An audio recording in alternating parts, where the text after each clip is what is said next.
Hello, everybody. Welcome, welcome, welcome. I'm here at Croutondust. How are you doing? This is a very special day. It's definitely special. I've been looking forward to this for a while, ever since I got news of it, and I can't. I'm just excited to get going on it. Yeah, of course, if any of you are living under a rock, first of all, don't be like Patrick from SpongeBob. That sounds really painful. Second of all, it's the start of the OneUp Gaming Spring Shenanigans Cup, hosted by OneUp Gaming. I've been on OneUp Gaming for a while now. The first ever tournament I did for them was like maybe was last year, back in November, I believe. For them, the Feisty Fall. And hey, now they're here for Spring Shenanigans. A very similar setup. 16 teams, groups of 4 here for day 1, moving into a double elimination bracket for days 2 and 3. Again, as you say, for any of you guys wanting to watch the action, you've come to the right place. It's day 1. You'll be seeing us capture some of the action, but we're not the only one here live streaming. There's actually 5 different streams, ours included. Those other streams, we'll be talking about them as they come up, but the main one you want to be focusing on, OneUp Gaming TM, twitch.tv/OneUp Gaming TM. That is the main stream. That is the overcast. That is Brambo and Sabers together doing that thing. They'll be looking at everything. So if you want to see everything that's happening right now, pull up a second tab, keep this tab open, pull up a second one, and go listen to their commentary as well, as they'll be doing as the overview, the overcast, watching everything. Yeah, they got the top-down view on it, the whole thing. You'll be able to catch everything. Yeah, I had the privilege of being on the overcast last time. It's a fun time. Brambo's such a good caster. He's such a good host as well. Dude's running everything over there. Seriously, big props to him. He is one of the hardest workers in this OneUp Gaming group, and every single time he always brings his all. I haven't had the privilege of working with him yet, but he has in the past casted back when I was playing in IGL. He has casted some of my matches, so I'm familiar with the talent there, and it's definitely true. Yeah, of course. Again, Crouton, what an interesting thing. This is your first time here on OneUp Gaming for their tournament, so it's not, because you were. Yes, it was, because last time you were on a tournament was for Score for a Cure, I believe. Yep. And then, sorry, well, actually, it was Tiger's One for an Invitational. Then it was Score for a Cure even before that. But again, your first time here for OneUp Gaming. But let's talk about it. What an interesting time here for OneUp Gaming. Again, 16 teams, groups of 4 here for day 1. Take me through the setup. How is it going to look for tonight on our schedule? Well, now that I ask, the first matchup we'll have, and again, as I usually say on my own stream, I'm never familiar with any of the teams that I should be as they're playing. But the first matchup we've got is Omega Academy up against Senpai Strikers. And I don't have too much information on any of the players, but I'm always excited to see them get into the action. Yeah, of course. Again, we have. Here's how it works for it. It's a round-robin group stage. Every team will be playing each other here. We're going to be following the run of Omega Academy.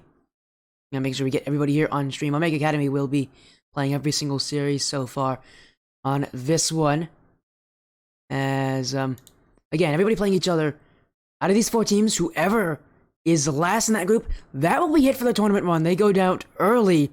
You don't want to be in that bottom part, because if you're the bottom team there, you're out. But you want to be number 1. If you can become number 1, you get a bind to the upper bracket. And the benefits of being in the upper bracket extend all the way through the winners finals. If you can win the winners finals, you have those 2 lives in the grand finals, and man, that can make the difference here in a tournament, because when you have that, when you have the upper bracket, such an advantage, and this is the day where you have to prove that you deserve to be there. Oh, absolutely. Something I really want to point out as well is how big this all feels. Again, there's a lot of pressure on all these players, and again, I can only assume they'll all perform very well and put on a good show for us. But this is a 3-day thing. You said upper brackets, lower brackets, bracket resets possibly. There's no bracket reset this time. It's 1 game advantage. Ah, I got you. It's 1 game, but still, it would feel like a bracket reset when you have to fight from the lower brackets. Huge. It's still, you still have to, beat them. They still have an advantage, but I don't believe they do bracket resets. I believe it's 1 game advantage. I could be wrong, but I believe it's game advantage. But still, as you said, I mean, it feels like a bracket reset, even Yeah, still, because you have to win 4 out of the 6 games. But we're getting too far ahead of ourselves into the bracket stage again. Let's first talk about just today. 4 different groups. Again, we'll be capturing the action here of one of those groups, Group D. But again, there's 4 others. And let's just go through every single one of them here, Crouton. Every group stacked to the brim of talent. First up, Group A. Here we go, Group A. That group. If you want to see the action on that group, that will be a Cobra Warrior stream. Cobra Warrior 521. Go show him support. He'll be watching the action of Radiant Gold, FX Esports, Stryker, Abstract, and Arctic Omicron. They misspelled Arctic. I just noticed. we won't mention it. we won't mention it, Crouton. But again, a big group here. A lot of different players in here. A lot of teams. Crouton, when you look at this group, are there any teams that kind of catch your eye? Actually, yes, there is. Ethics Esports, that is a team I'm somewhat familiar with, as I have casted them in the past a couple times. I'm very familiar with the player to watch there for me on this whole screen would be Sisto for Ethics Esports. That is a talented player, if my past experience is anything to go off of. Of course, as well. I would actually want to focus on Stryker Abstract. They've been in this tournament a couple times before. They're always a top team, and I think some that you can't count Radiance Gold either. I mean, they've gone through a ton of roster changes recently before a Skyward series, but you can't count them out. But if I had a team that I think is going to win this, I think it'd be Stryker Abstract. You got FX, I got Stryker, but this is a group that could be deceptive. Because some of these other groups have really big names. This one, some of the names not nearly as big as others, but it's a deceptively scary group. Again, every group is like that. Every group has some really scary talent. You can't forget about any of them here. As now, again, ton of crazy action coming through here. But that's not it here for Group A. There's other groups coming through. Let's go now, Crouton, to Group B. This group, this one is interesting. There's a lot of names in this group. This one, I think, there's definitely one storyline that we're looking at though. I am a bit ashamed to say that I'm not super familiar with any of these teams. Unlike Group A, I don't have a kind of point of reference here. These are all foreign teams to me, so I'm going to be relying on you to tell me what the deal is here. Yeah, what's funny is, again, that storyline I was trying to allude to, I thought you had focused on it. Astra Olivet, from last tournament, just recently they played in a tournament as well for OneUp Gaming, got second in that one in the Grand Finals, went to Game 7. I got to, cast that and got to see the horrible outcome of that series where they own gold to lose it. But again, a great tournament there. That was for the winter, their winter tournament here, the Frosty Fest, I believe. Not the Frosty Fest. What's it called? What's it called? I know I just got the name wrong. It's not called Frosty Fest. It is called... Oh my goodness, I can't believe I forgot the name of it. Can you help me here with this?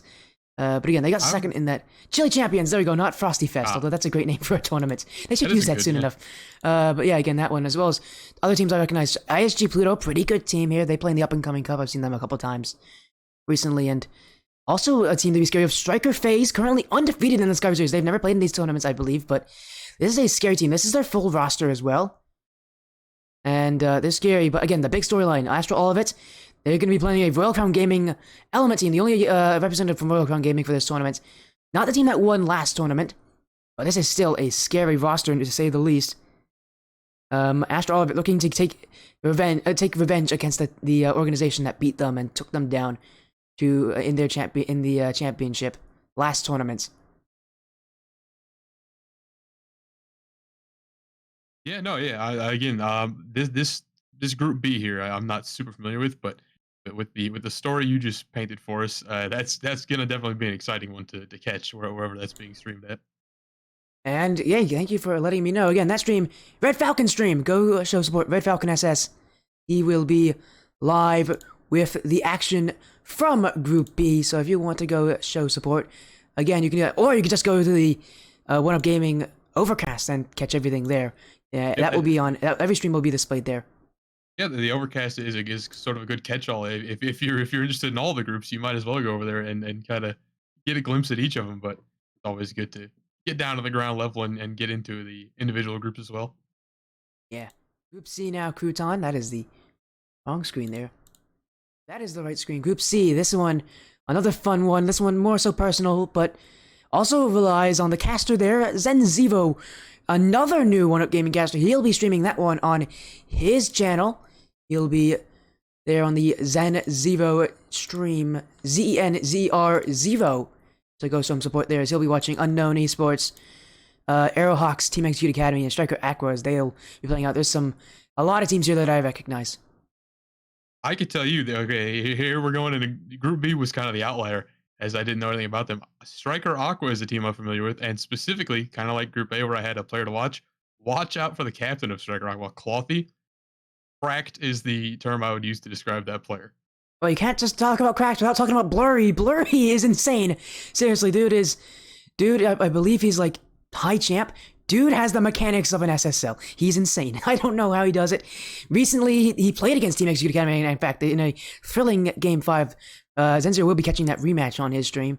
I believe it is round 2 when that rematch will happen, so it'll be happening very soon. No, it's actually... Oh, it's round 3. Oh my goodness, it's going to be the last match on his stream. But again, watch that one. A lot of Cracked players. Ruby's super insane as well. He's a very talented overall player, but he's more of a team-based guy. Blurry... He's just insane in mechanicals. I saw him hit a double flip reset dunk against Execute Academy when they played each other. This guy can do it all, as you said. Mechanical players here. And then for Arrowhawks, Brody, you gotta look at him again. Captains. There's a reason why they're captains. It's for stuff like this. It's for tournaments like this. This is where captains can really shine. Oh, absolutely. And just kind of on the side here, has Ruby been on a different team before? That's a familiar player He was on Ignition Academy recently. That's probably where you recognize him. Okay, so yeah, there's definitely is now the captain. He's actually now on Execute Academy. He is listed as the captain for Skyward Series, but for this tournament, it's Flip Out. Okay, yeah, so we've got some powerful players here in this Group C. Yeah, so yeah, again, this is a group of a lot of mechanics. This is going to be, I think this is probably the group that I'm really interested in because in that group, there's a lot of teams, and I think I really can't say there's any team there that is an outlier to the rest. There's no team that I can look at and go, they're going to win or they're going to lose. I can't say because it is that close. Oh yeah, absolutely. But now that we're done with the Group C, we can take a quick peek at Group D, which is kind of the most important one of the day for us here. Yeah, of course, Group D superiority. Of course, we'll be watching this group. Whoever wins this group is sure to win the tournament, right? That's how. Is that the story we're going with? Yeah. Whoever wins this group, we're gonna see them win the whole thing. We're gonna see them win the whole thing. It's happened actually before with me. I was recently again on a Falcon stream for one of these tournaments. It was it was not during Feisty Falls during the one. It was during a different tournament. It was. I'm trying to think what tournament it was. Actually, it might have been Feisty Fall. Yeah, it might have been Feisty Fall because I got to. Was it Feisty? I don't remember. Anyways, there's a tournament recently we had where like Almond was the team that won the group, and the running joke for us was we're going to support our group no matter what happened, and Almond actually won the whole tournament. In the end, I believe it was not Feisty Fall. It was a different tournament for OneUp Gaming. There's so many OneUp Gaming tournaments. There's been so many OneUp Gaming tournaments. I can't remember all of them, but Almond won that one. And now for this group, yeah, we got some fun teams here. And what's again interesting here, Omega Academy versus Flying Aces. Two teams from the Splash series. They played each other before. Omega Academy won that matchup last time they played. I believe they won 3-1. I could be very, very wrong on that. But I believe they won 3-1 in that time. And they're here to play against each other again for what is sure to be an exciting matchup. But are there any teams here that you recognize specifically? So there's no teams that I recognize, but I will tell you there is a name on this board that strikes fear into me as a caster, just because this player kind of takes over the entire lobby. That's BZO on Stryker Bermuda there. I don't know what team BZO was on before, but I've seen that player. He's been on a couple teams. I believe he was on I believe he's on Stryker Exile right now. But after, this Bermuda team, completely new team. A lot of players just on Stryker jumping in together because they want to jump in for a tournament. Again, this is going to be a team of makeup players, but it's going to be really exciting. Again, BZO, really scary player. You have to be at least a slight bit worried with him because he is not going to make your life easy. He is going to make it extremely difficult. And that is a player that can take over the lobby in an instant.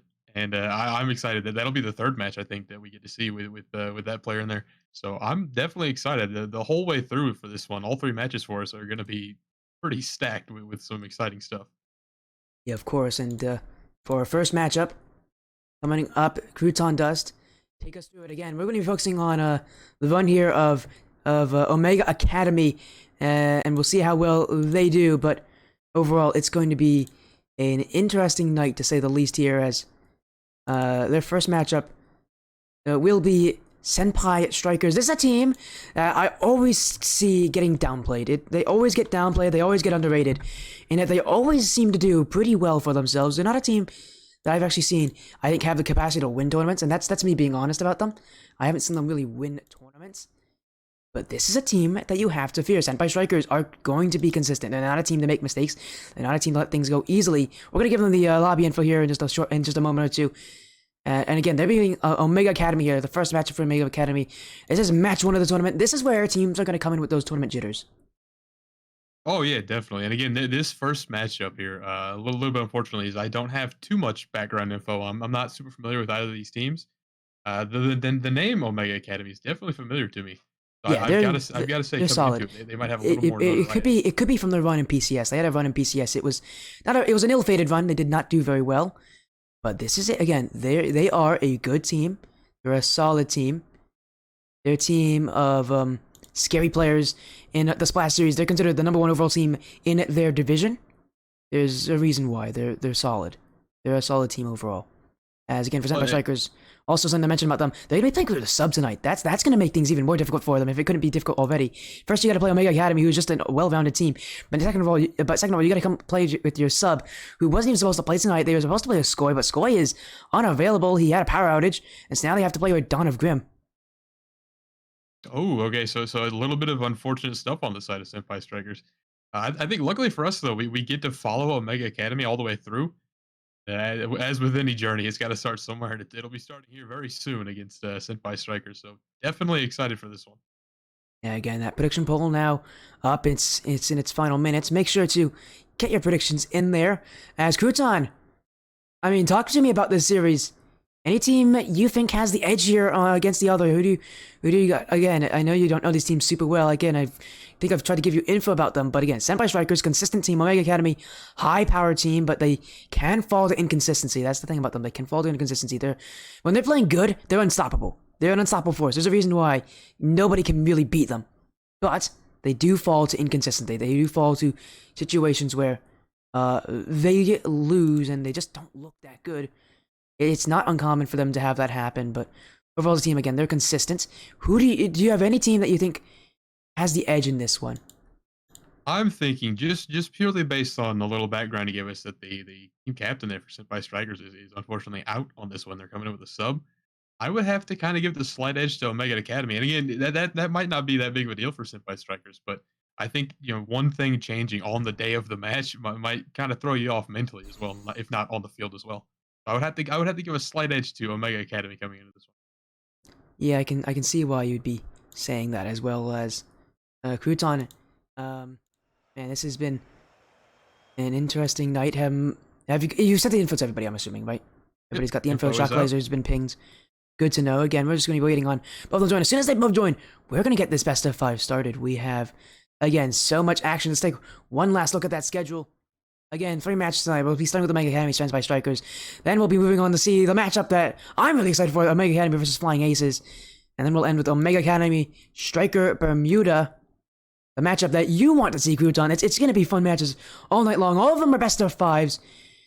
And again, reminder, if you are the #1 team at the end of the day, out of your group, you'll be given the bye into the upper brackets for tomorrow. And we'll have 2 lives instead of 1. If you are last, that is it. You are out of the tournament. No one wants to be there, but someone's going to have to end up in 4th place. And out of all these names here, there's just solid teams all around Crouton. It's going to be so tough for every single one of them to stay alive, but it's also going to be so tough for them to get out because they're all just super solid in general. That's the problem with trying to pick a favorite kind of early on here is that they're all just really good. It is it's not unfortunate they're all good, but it's unfortunate for trying to sort of pick a favorite. It kind of throws you off that they're all so talented. But again, Yeah. if I were to pick something, I would say that BZO's team is probably just based on having or Bizo, I don't know however you say it, just having that player is such a huge advantage. Yeah, I from would what have I've to heard, assume that what I've heard from him, he goes by both, honestly, which is so. I think we're gonna be having slightly different names here on the stream, but again, no matter what you call him, Bezo, he's solid. Yeah, you're not wrong. If I had to bet, I'd actually bet on Omega Academy. I think they're just too solid of a team, and as long as they're playing like I know that they can, they're gonna be tough to beat. The problem is, Junior's just left the match. We're gonna see if Junior can join back in first of all for this series. We were just about ready to start, and then Junior left on us. He's having some technical issues. We'll be trying to sort this out behind the scenes, but again, Omega Academy, and I haven't even mentioned their captain, Squeesh. Talk about captains being solid. He scores like 90% of their goals. I am not kidding. He scores like half their goals, and that's not saying that he carries the team. He does the exact opposite. He enables this team. He allows this team to be successful. Through him, both Touch and Junior can be successful. This is a team, again, they are, I believe, they ended up at the end of the Splash Series regular season as the #1 team overall from their division at like, I think it was a 7-1 or 7-1 overall, 7-1 like in their record. They were insane. They only lost one series, and again, that came from the inconsistencies that they do have. But overall, again, there's not much that can stop these guys. But tournament is different. Tournament's definitely a different feeling here. As let's get ourselves into this one. This is an exciting night up of matches. The first one here, Omega Academy, Senpai Strikers, Croutondust. My goodness, it feels so good to be in OneUp Gaming again. Here we go. I am definitely excited, and I just want to point out quickly as we jump down to the match here, you said something that I think is very important to keep in mind. That is having an enabler on the team. The big time strikers, score like big time offensive players could be a dime a dozen sometimes, but when you have someone that can kind of run the field and really control that midfield, it can be a huge game changer. So I'll definitely be watching out for that in this one. Game one, the first series. Senpai Strikers, seasoned veterans in OneUp Gaming. They've been in many tournaments, but they've never been able to really strike into that top group. They've never, I believe, made it into Sunday. They want to change that, but tonight, the introduction of them having to use an emergency substitute, not something that they want to have happen here. This first series is going to be where they have to get used to that sub, Grim, as they play Omega Academy, new veterans, a new team on the block, but they have the experience. They play in the Splash Series. They've been successful there. Can they be successful here in a different setting altogether? And it's now 4 minutes to find out how the night will start for Omega Academy. Again, do keep in mind to all the viewers that we'll be following them the whole night through. We'll get to see them play against all of the Group D teams. So it's all got to start here, and they're playing against what I would consider kind of a weakened team coming in here with the loss of their captain on this one. And here's an early goal. Here's Omega Academy kicking it off early. Just over a minute and 10 seconds into the game. They've got a nice one here. The first goal of Group D. He smash it from Junior. And Omega Academy get the scoring started. Surely that will be the first of many for this team. A team that many predict will be able to get through as a #1 team. But again, so far in this group, there's no teams that you can really count out. As that one's wide, Grim, here's the follow-up, tied up, Senpai Strikers, the substitute coming in, and already he looks comfortable with the tournament's pressure. No kidding, the substitute really making waves right off the beginning. And by the way, Shockalizer with that assist, that is kind of the sub-in captain. They kind of took over the captain role. The original captain couldn't come through, so both players that kind of got thrust into a position they weren't ready for are already performing pretty well. And that's the thing about Senpai Strikers. No matter what situation they're in, they seem to be consistent. Even without one of their starting players, they're still consistent. This is why you can never count them out of tournaments. This is why they're always a team that I mention. Whenever they're playing, they're always a threat. Even though they aren't a team that I've ever seen been able to execute to that next level, they're a team that can always put in and can always win a series no matter how one-sided it looks. Here comes Raven, second touch, couldn't get it. Dracolizer takes it to the sidewall, pinched up by Touch. Junior won't be able to jump before Grim does. He now bounces down at Junior with the clear, and so far this game it's been Junior to be the real impact player for Omega Academy, not Squeesh as many would have expected. And just now, we're finally seeing the Senpai Strikers had a ridiculous amount of pressure for a while. It finally breaks and almost results in a goal. Good defense here going for Senpai Strikers. Shockalizer now, big time clear to the backfield, but Squeesh sitting there in midfield, ready to turn that one back around out of the back wall. Cleared away by Squeeze. Squeeze still on the ball. Yeah, Omega Academy, a lot of defense. But again, they're not just solid on offense. They're not known just for their offense. They're solid all around. But the problem is, when you're stuck on defense so much, where do the goals come from? They need to rely on players like Squeeze to be able to get really good shots. So far, the only goal being one from Junior. Against Senpai Strikers, they're a team that you just need to outplay them. They're not a team that you're going to be able to beat with a specific playstyle. You just need to be able to be better than them. And that's... The sad problem is that sometimes there are teams that aren't better than them. As Grim again, another goal. Senpai Strikers slowly but surely taking game one into their own hands. And it might be a blessing in disguise that the captain couldn't make it for Senpai Strikers, because look at the sub go. That is 2 for Grim on 2 shots, I might add. Pretty solid shooting so far for all of Senpai Strikers, but again, we'll turn our attention to the sub really making waves in this match. Can he add more? Can he do more for this team? Or can Omega Academy answer back? Haven't done it yet, but we know it's possible. Squeeze still pretty silent overall, but now in field for touch. That one's wide. Raven to the side. Up now. Touches it downfield. Clear back in by touch. Omega Academy. Infield. Clear back by Grim. Chocolizer. Pass Squeeze. He's got a demo on as well. Raven. Back wall. No second touch. Touch. Speaking of him. We'll get the clear away. And Squeeze will carry it out. Omega Academy with offense. Infield. Here's one. But that's wide as well. Omega Academy. Chance after chance. But they put the shots wide. They spent so long battling into that Senpai Strikers backfield, but again, when it counts, they had a couple of good opportunities there, but just wide on a couple of them. Now kind of a miss at midfield here for Squeeze. Rare miss there. Raven now with the ball looking to get this pinch, but it completely fails, unfortunately. Looking to add one more goal is Senpai Strikers. Look at the control now for Raven. A flip reset up at the top as well. And it's not just any flip resets, they're heli stalls. I can't believe he went for those. That is, if that isn't confidence here for a team that had to come in with a sub, I don't know what is. What an interesting start there, heli stalls. I'll give him that. Now a dunk for touch. There it is, it's tied up. 17 seconds left, Croutondust. We might go to overtime here in our first game of the evening. It is looking that way. Look at 200 IQ is the name of the game there for Junior. He gets that one past both players on that sidewall. Ironically, touches it out just enough for Touch to finish that one, and we find ourselves tied. I don't know if 15 seconds is going to be enough to put another one in. I smell an overtime coming. There's Junior again looking to make another one, but instantly cleared away. Squeeze now in the backfield. Good clear to midfield. Back wall now. Touch. Got to get a touch there. Doesn't get the touch. How many times can I say touch there? But it will drop in overtime. Here we come. Overtime in the first game of the evening. And again, I talked about the nerfs.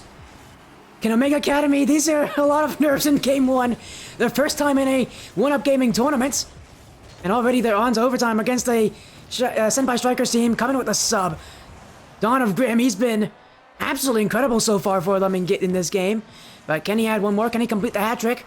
Redirect to the back wall. Second, he couldn't get it. Squeeze will clear it away off the corner. Chocolizer, he's missed. Backfield, open now for Omega. Squeeze to Junior. Junior, it's slow, it's rolling, it's wide. So close, but yet so far here for Omega Academy. They were just mere moments away from game one. They are sort of, that shot almost on as well, but they're sort of coming out the stronger team in this overtime so far as Omega Academy. They're really pushing that orange net right now, and I'll tell you, usually I'm pretty disappointed when I see teams get into overtime and they play super defensively. Not the case with either of these teams. They're both pushing the envelope all the way. Here's a good clear away by Touch. That one could have been dangerous from Grim. That's the thing about them. They're not playing super defensively, but they are playing defensively. They both have solid defenses. That's something that's always been true for both these teams every single time I've seen them. Just being able to keep the defense going. As now, infield, Junior, 50-50, back in, a touch, clears it away. Grim has to go back for this one. Demo, Grim, trying to go over Squeeze. Squeeze will challenge, but he won't challenge in time. Now, towards the midfield, Grim. It's pinched, Omega Academy to go. No one challenging immediately here. Chocolizer in the corner. Miss from Squeeze. Junior will help the captain out. And now Omega Academy can get the ball away. Still, no real shots for either of these teams. Nothing yet, but here's Raven! It will do it! The caster curse comes in clutch for Senpai Strikers.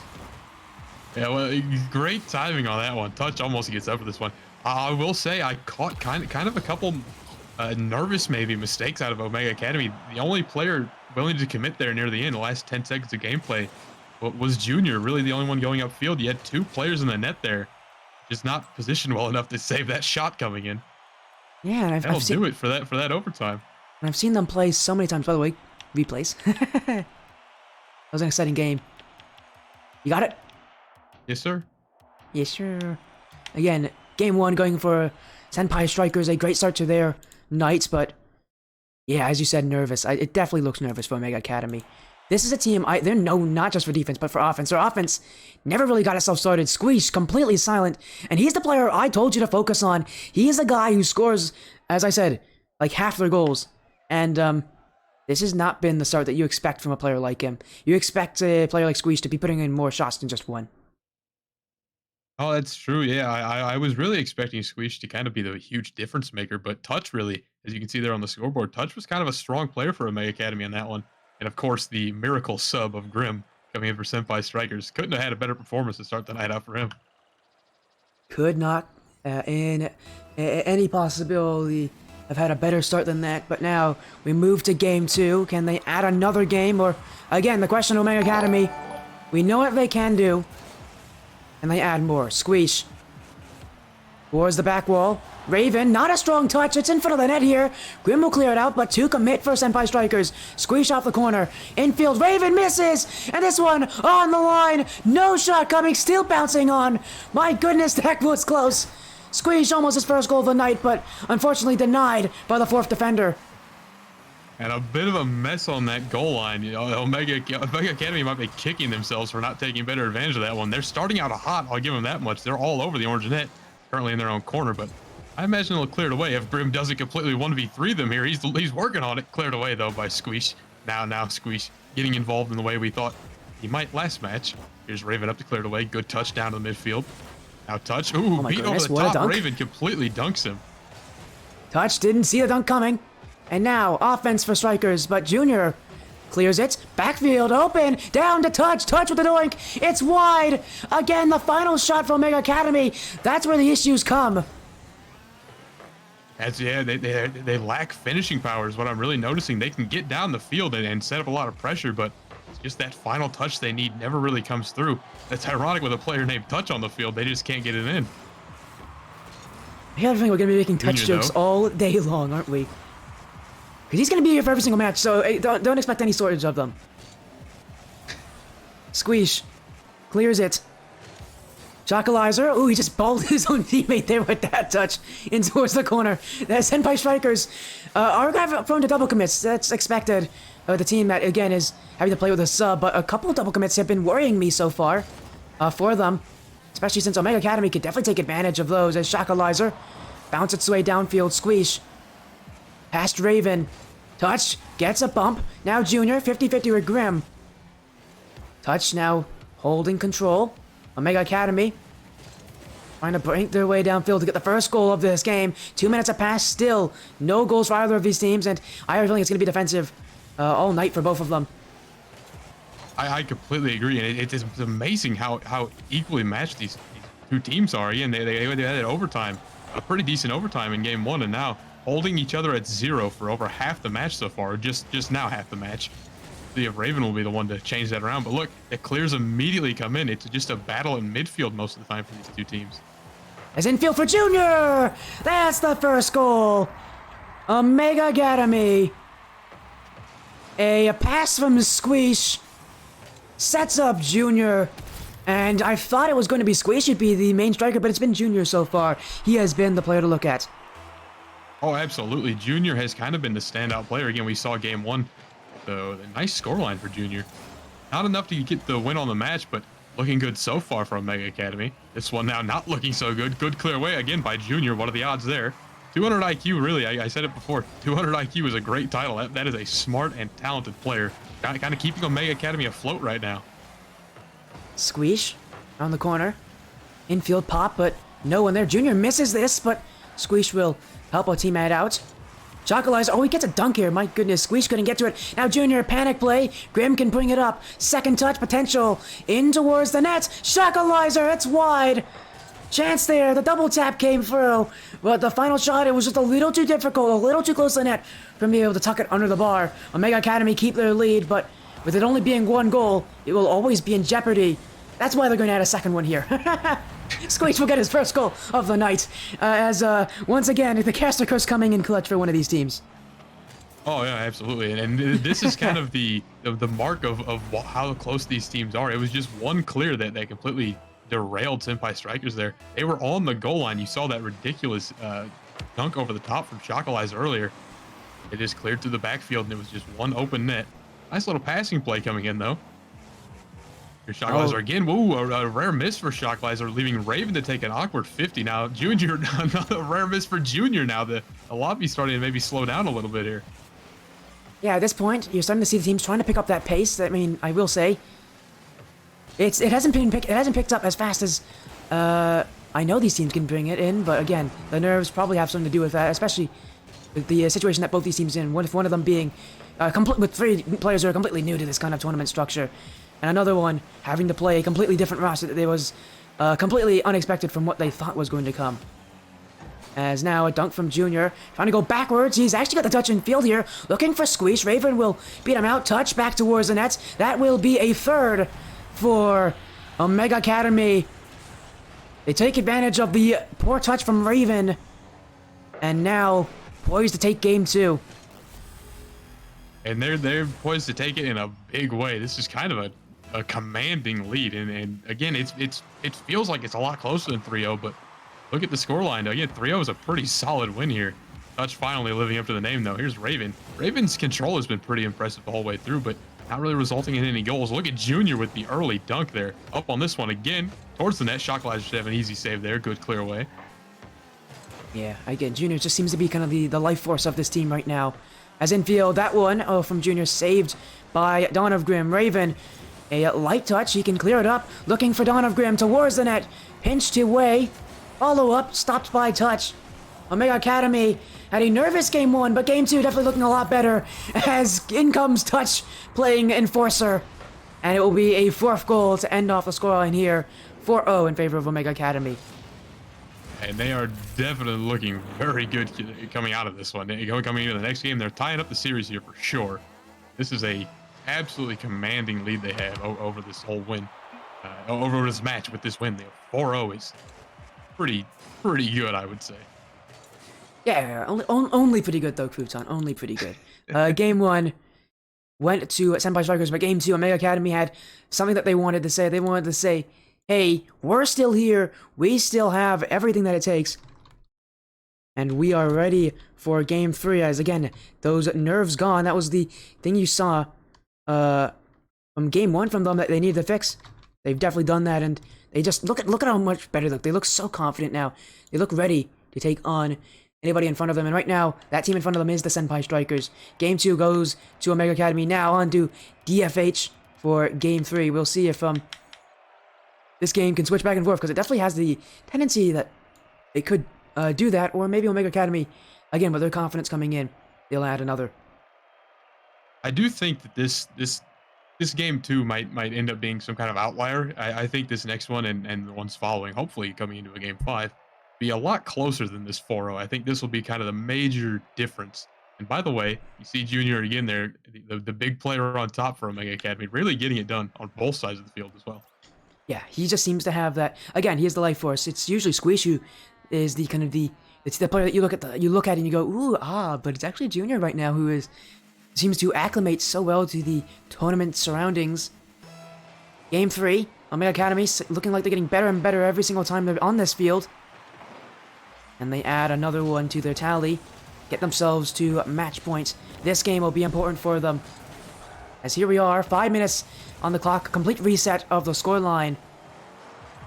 And now, a de facto best of 3 for both these teams. Who can win 2 first? Yeah, no, that's what it's come down to. You see Grim putting on a shot there just outside on that one, though. Haven't seen too much out of Grim since game 1. Kind of the stand-up player of the whole lobby. This one not on either, but the shot definitely looked good. This one off the crossbar as well, and now this 50 away. That's 3 offensive touches for Senpai Strikers, but none of them get driven home. Neither does this one. It's a 50 on the goal line. Look at that defense for Omega Academy. Well, it's shaky defense to say to put it at best when touches are going off the back wall that free and they're getting follow-ups like that. As now a miss from Squeeze Jr. A bit hesitant there to challenge, but he will still win the 50-50 off the back wall. Shackleizer miss in front. Still, offense for Omega Academy. Jr. in field.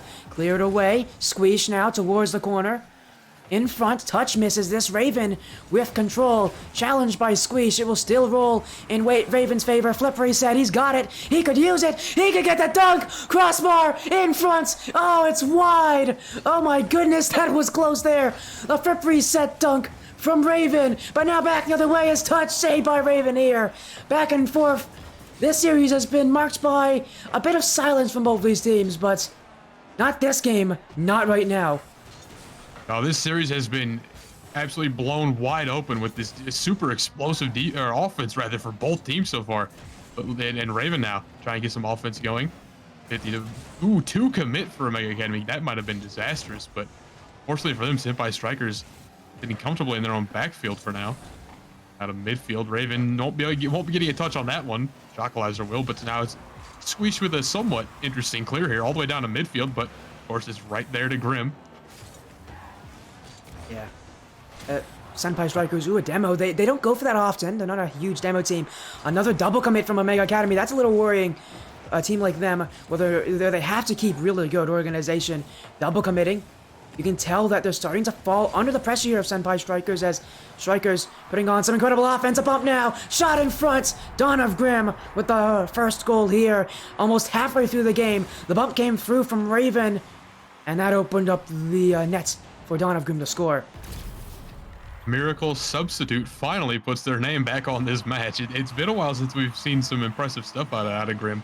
And picking up on that shot, again, it was pretty well set up by the rest of Senpai Strikers, but the finishing touches, as we've seen from both teams so far, aren't always the easiest. This one, speaking of finishing touches, here's coming from Grim again, but the double attempt here, we've got to take another look at this one. Look at Raven. So close on this double attempt. Pancakes it down right in front of the net, and of course, Grim doesn't miss that one. What a shot there. That is beautifully placed, and a beautiful double tap to set it up. We'll see how Omega Academy can kind of try to come back from this one. They're now on the receiving end of a pretty serious beatdown, mostly from Grim. This one popped up and over. Squeeze, I believe, on a respawn, got to that one. Now back all the way to Raven. Popped high to midfield. He's up on this one. The Junior, you can rest easy with Junior in the air there. I haven't seen Junior make too many mistakes. You can always count on Junior to get some kind of good touch no matter what. Yeah, but the problem for Omega Academy is they just can't get to offense right now. The midfield closed for business. But here comes Touch. He's actually got a really good chance in front, but Dawn of Grim will stop it. Touch needed to make a play and put it in front of the net, but he couldn't find it. Now Omega Academy, their offense, what was so good for them last game, is now falling under the pressure. Again, I mentioned the speed of both these teams has not been really all that fast, but this game, Senpai Strikers definitely upping the pace, and you can tell they're starting to outplay Omega Academy here, as Omega Academy still, it feels like they've gone better at getting used to the situation, but it still feels like there's some jitters left in them. I think you said it exactly right. Senpai Strikers, especially at least more than Omega Academy they have gone into the next gear up in terms of speed. They have really blown this one wide open. Both their goals have been pretty impressive and pretty quick as well. Here's Shackleizer, possibly with a third. I can't see if anyone's up in the backfield. There was somebody up, but it was a bit of a mess. See, now they're able to clear this one away. Look at Grim with that touch to keep it in. Possible pass out as well to Shackleizer with the shot coming in, but Touch able to clear it away. Removes the danger quickly, and now going for Raven as well on a bump play. You know, Omega Academy, they need something to go for them. They want to get even a single goal. And right now, again, double commit here. Dunk from Shackleizer! Right through both of them! Double trouble in front of him! And then Shackleizer comes on through with the high-octane play. Look at that's a ridiculous 50 down. It pinches right between you said it right. That's double trouble in front of the net, and he didn't care either way. 3 up now. It's I'm wrong. I was completely wrong when I said that 4-0 would be the outlier. We're seeing a very similar match, just the opposite right now. Senpai Strikers have caught the lobby on fire right now. Ooh, Shackleizer with an interesting touch there to his own back wall. He does clear it away though. Now cleared high to midfield. Squeeze shot in, but nowhere near on. That'll roll freely to the corner. Here's Junior, the player to do it so far for Omega Academy, trying to get through that corner, but it's Raven now with a shot on net. Squeeze has got to get the touch, but he gets the touch, but it's unfortunately on the net, and now we're at 4-0 again, but the exact opposite. Unfortunate match for Omega Academy, especially after their absolutely outstanding performance last match. And that save right there, or that lack of a save, really kind of encapsulates the whole match for them. Close, but not enough. Unfortunately, close is only good in horseshoes. Omega Academy. Again, the lack of speed last game wasn't an issue. They held control, but Senpai Strikers have upped the pace, upped the speed. And now Omega Academy, if they want to win this series, they got to go all the way to Game 5. That is, in Omega Academy, like you said, they're in a tough spot now, but wow. Let's talk about Raven and the rest of the Senpai Strikers here. You see that 622 on the scoreboard. Twos and everything except there's one goal. That is an impressive match for again, all of Senpai Strikers, but let's take a minute to give props to Raven for really busting that match wide open. Yeah, of course. Reminders, again, the double tap setup play, or that the dunk, everything is going for Senpai Strikers. All they need is one more win, and they'll be setting up the groups in their favor. But of course, they still need that one more win, and with how the series has looked, Omega Academy, if they can get that shooting online, if they can actually up the pace, if they can play like I know they can, like I've seen them play before against so many other teams, this is going to be an interesting series. But again, we need to see this Omega Academy team play like Omega Academy and get rid of those nerves, because right now, it definitely just looks like that they're just getting outplayed by Senpai Strikers, because Senpai Strikers, they're a seasoned team. They've been in here before. They've done this, they've done that, and there's a reason why they look so comfortable. I think you're completely correct with that, and I think kind of the big difference maker there is, you called it really early on during that match, is that Senpai Strikers just turned up the speed big time, and it was by the time Omega Academy knew it was happening, it was well too late with 4 goals on the net there. 5 minutes to find out if Omega Academy will stay alive in this one, or if they will take a bitter loss on their first match, or the first match of the day here, though, or of the night, I guess, depending on where you are. Yeah, again, we don't know. Time zones and everything. Shockalizer, wait a second. Oh! Shockalizer!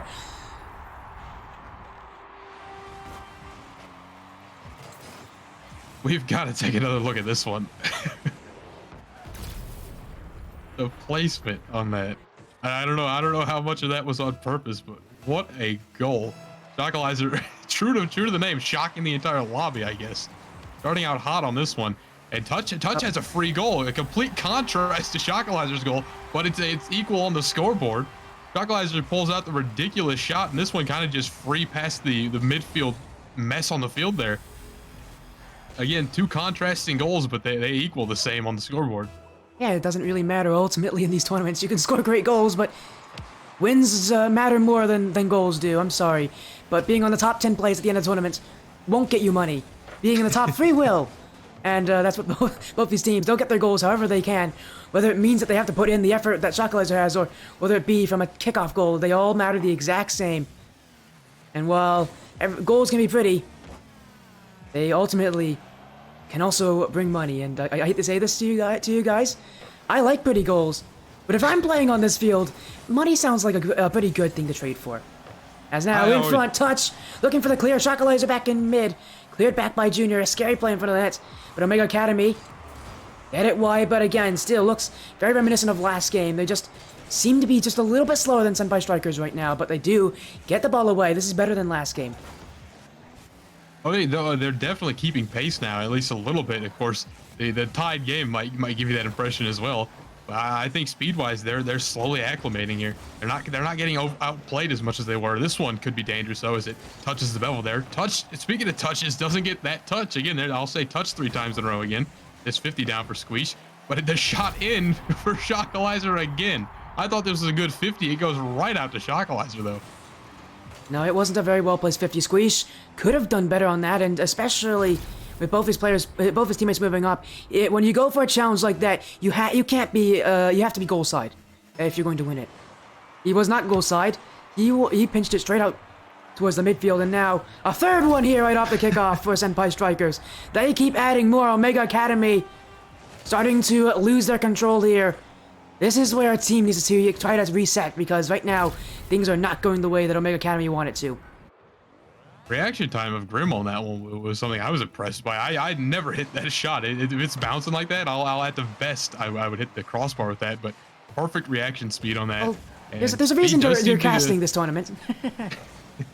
There's a reason that we're casters and not players.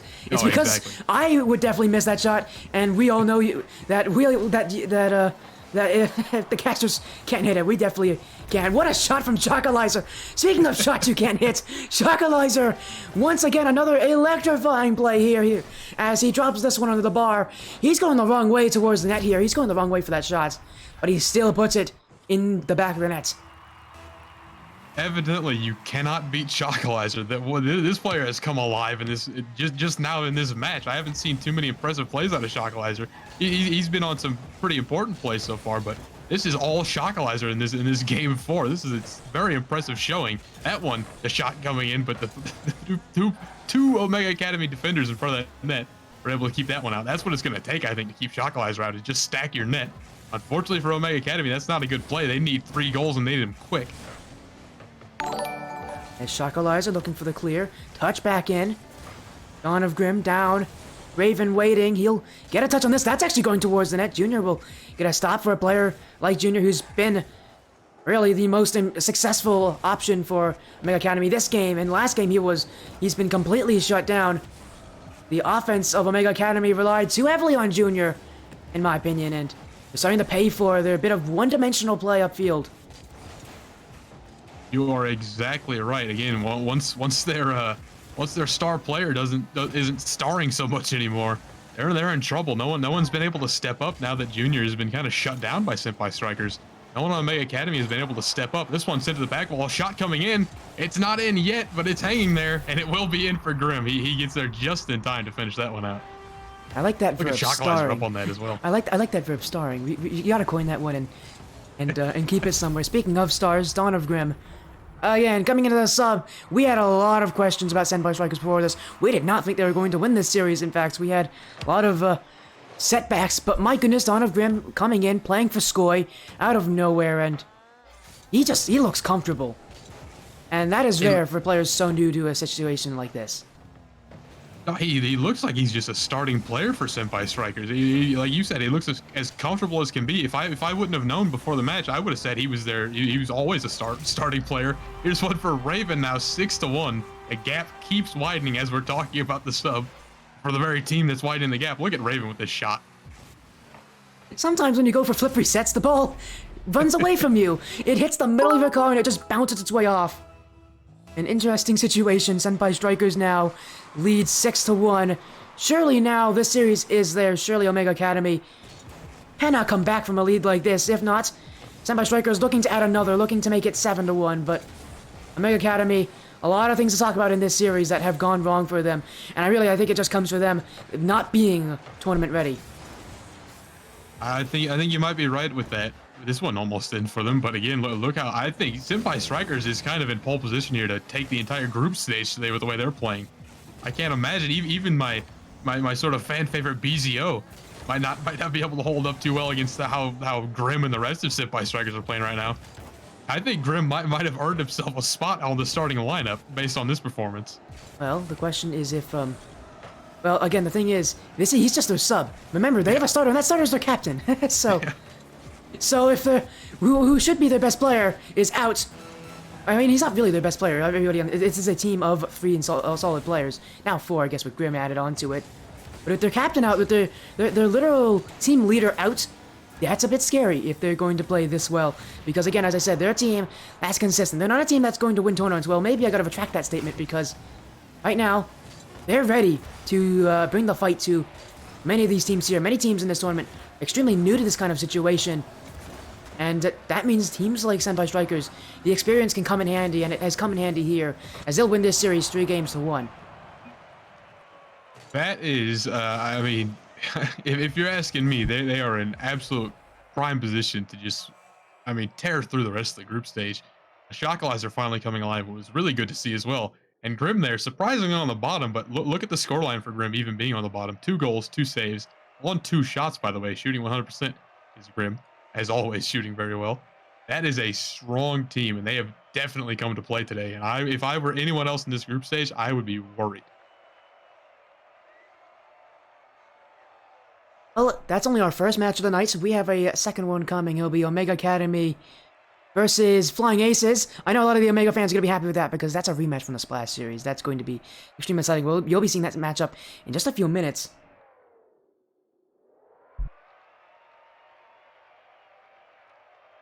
And luckily, we are going to be able to follow Omega Academy throughout the whole night, throughout all 3 of these matches, this being the first, of course.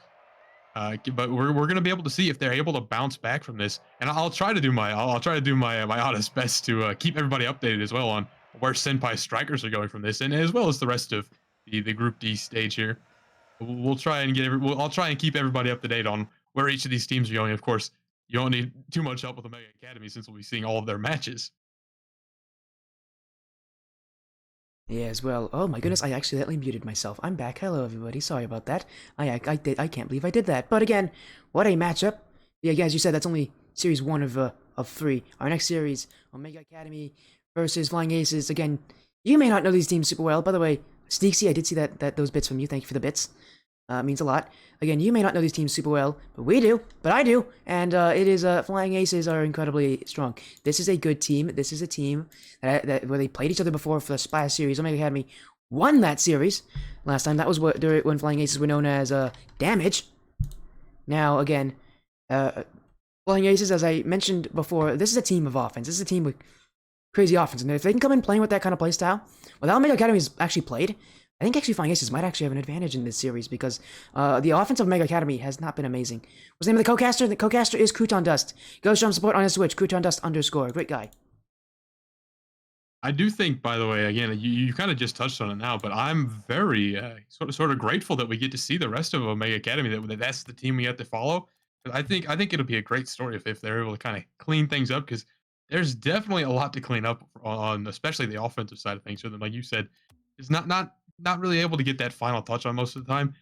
They were getting down the field just fine and getting into that back line on the back line for Stryker Senpai, or Senpai Strikers rather, but never able to get that finishing touch. So it'll definitely be interesting to see if they can kind of rise above it, or if this one loss will kind of put them on the wrong track for the entire night. I'd hate to see it happen, but it's certainly possible. Yeah, it definitely is. Again, a fun series here. Another best of 5. Omega Academy starting off their group stage on the wrong foot. Again, can you give me an update on how Flying Aces are doing? They're currently playing Stryker Bermuda. How is that series going for them? We've received an update on that? Let me see if I can find where that would be at. And let me see. I'll work through the OneUp Gaming logs here and see if I can get anything.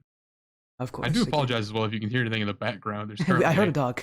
Yeah, I do apologize. It's the Senpai Striker's dog's logo coming in to say hi.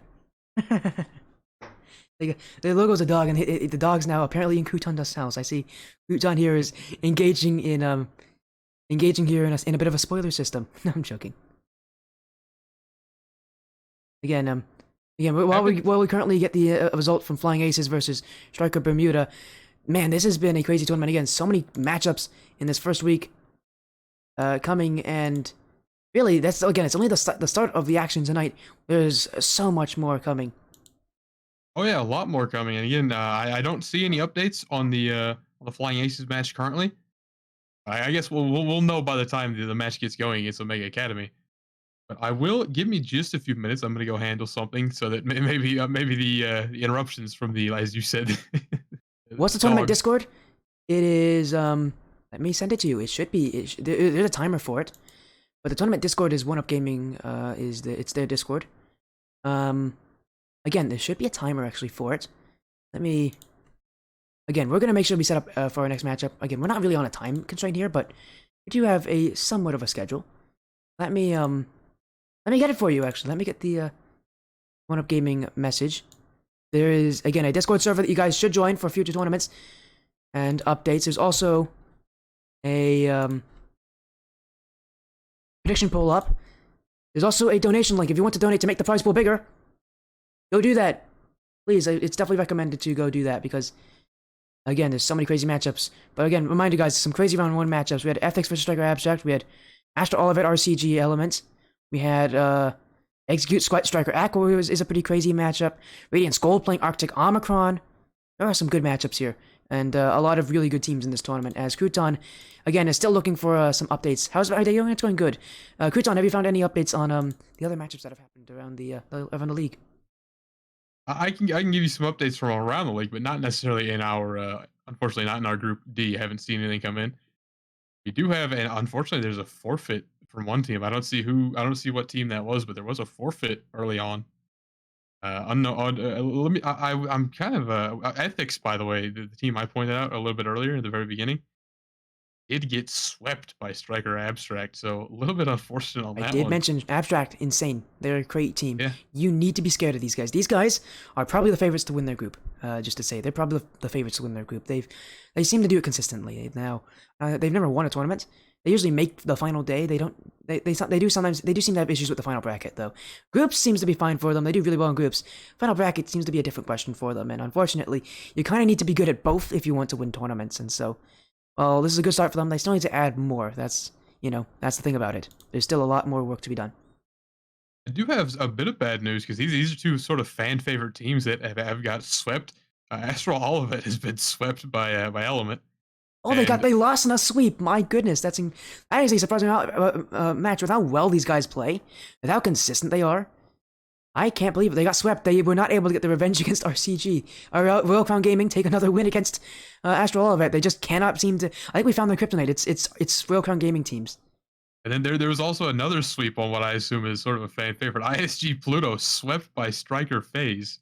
Another kind of surprising one there. I actually don't think that's surprising. I've seen ISG Pluto play before, but I've also seen Stryker FaZe, and if I had to bet a team, Stryker FaZe, I think, one of the favorites to win their group. They're one of the better teams in this tournament. I wasn't too familiar with Stryker FaZe coming in this one. Stryker FaZe is incredibly solid. They work really well. I would say. They're really good. I've seen them play. They recently played, I can give you a result. They recently had a matchup actually on the stream where they played Ignition Academy. They knew Ignition Academy. They swept them. Oh, okay. That's a good telling. I'm familiar with that team enough to know that's a pretty big deal.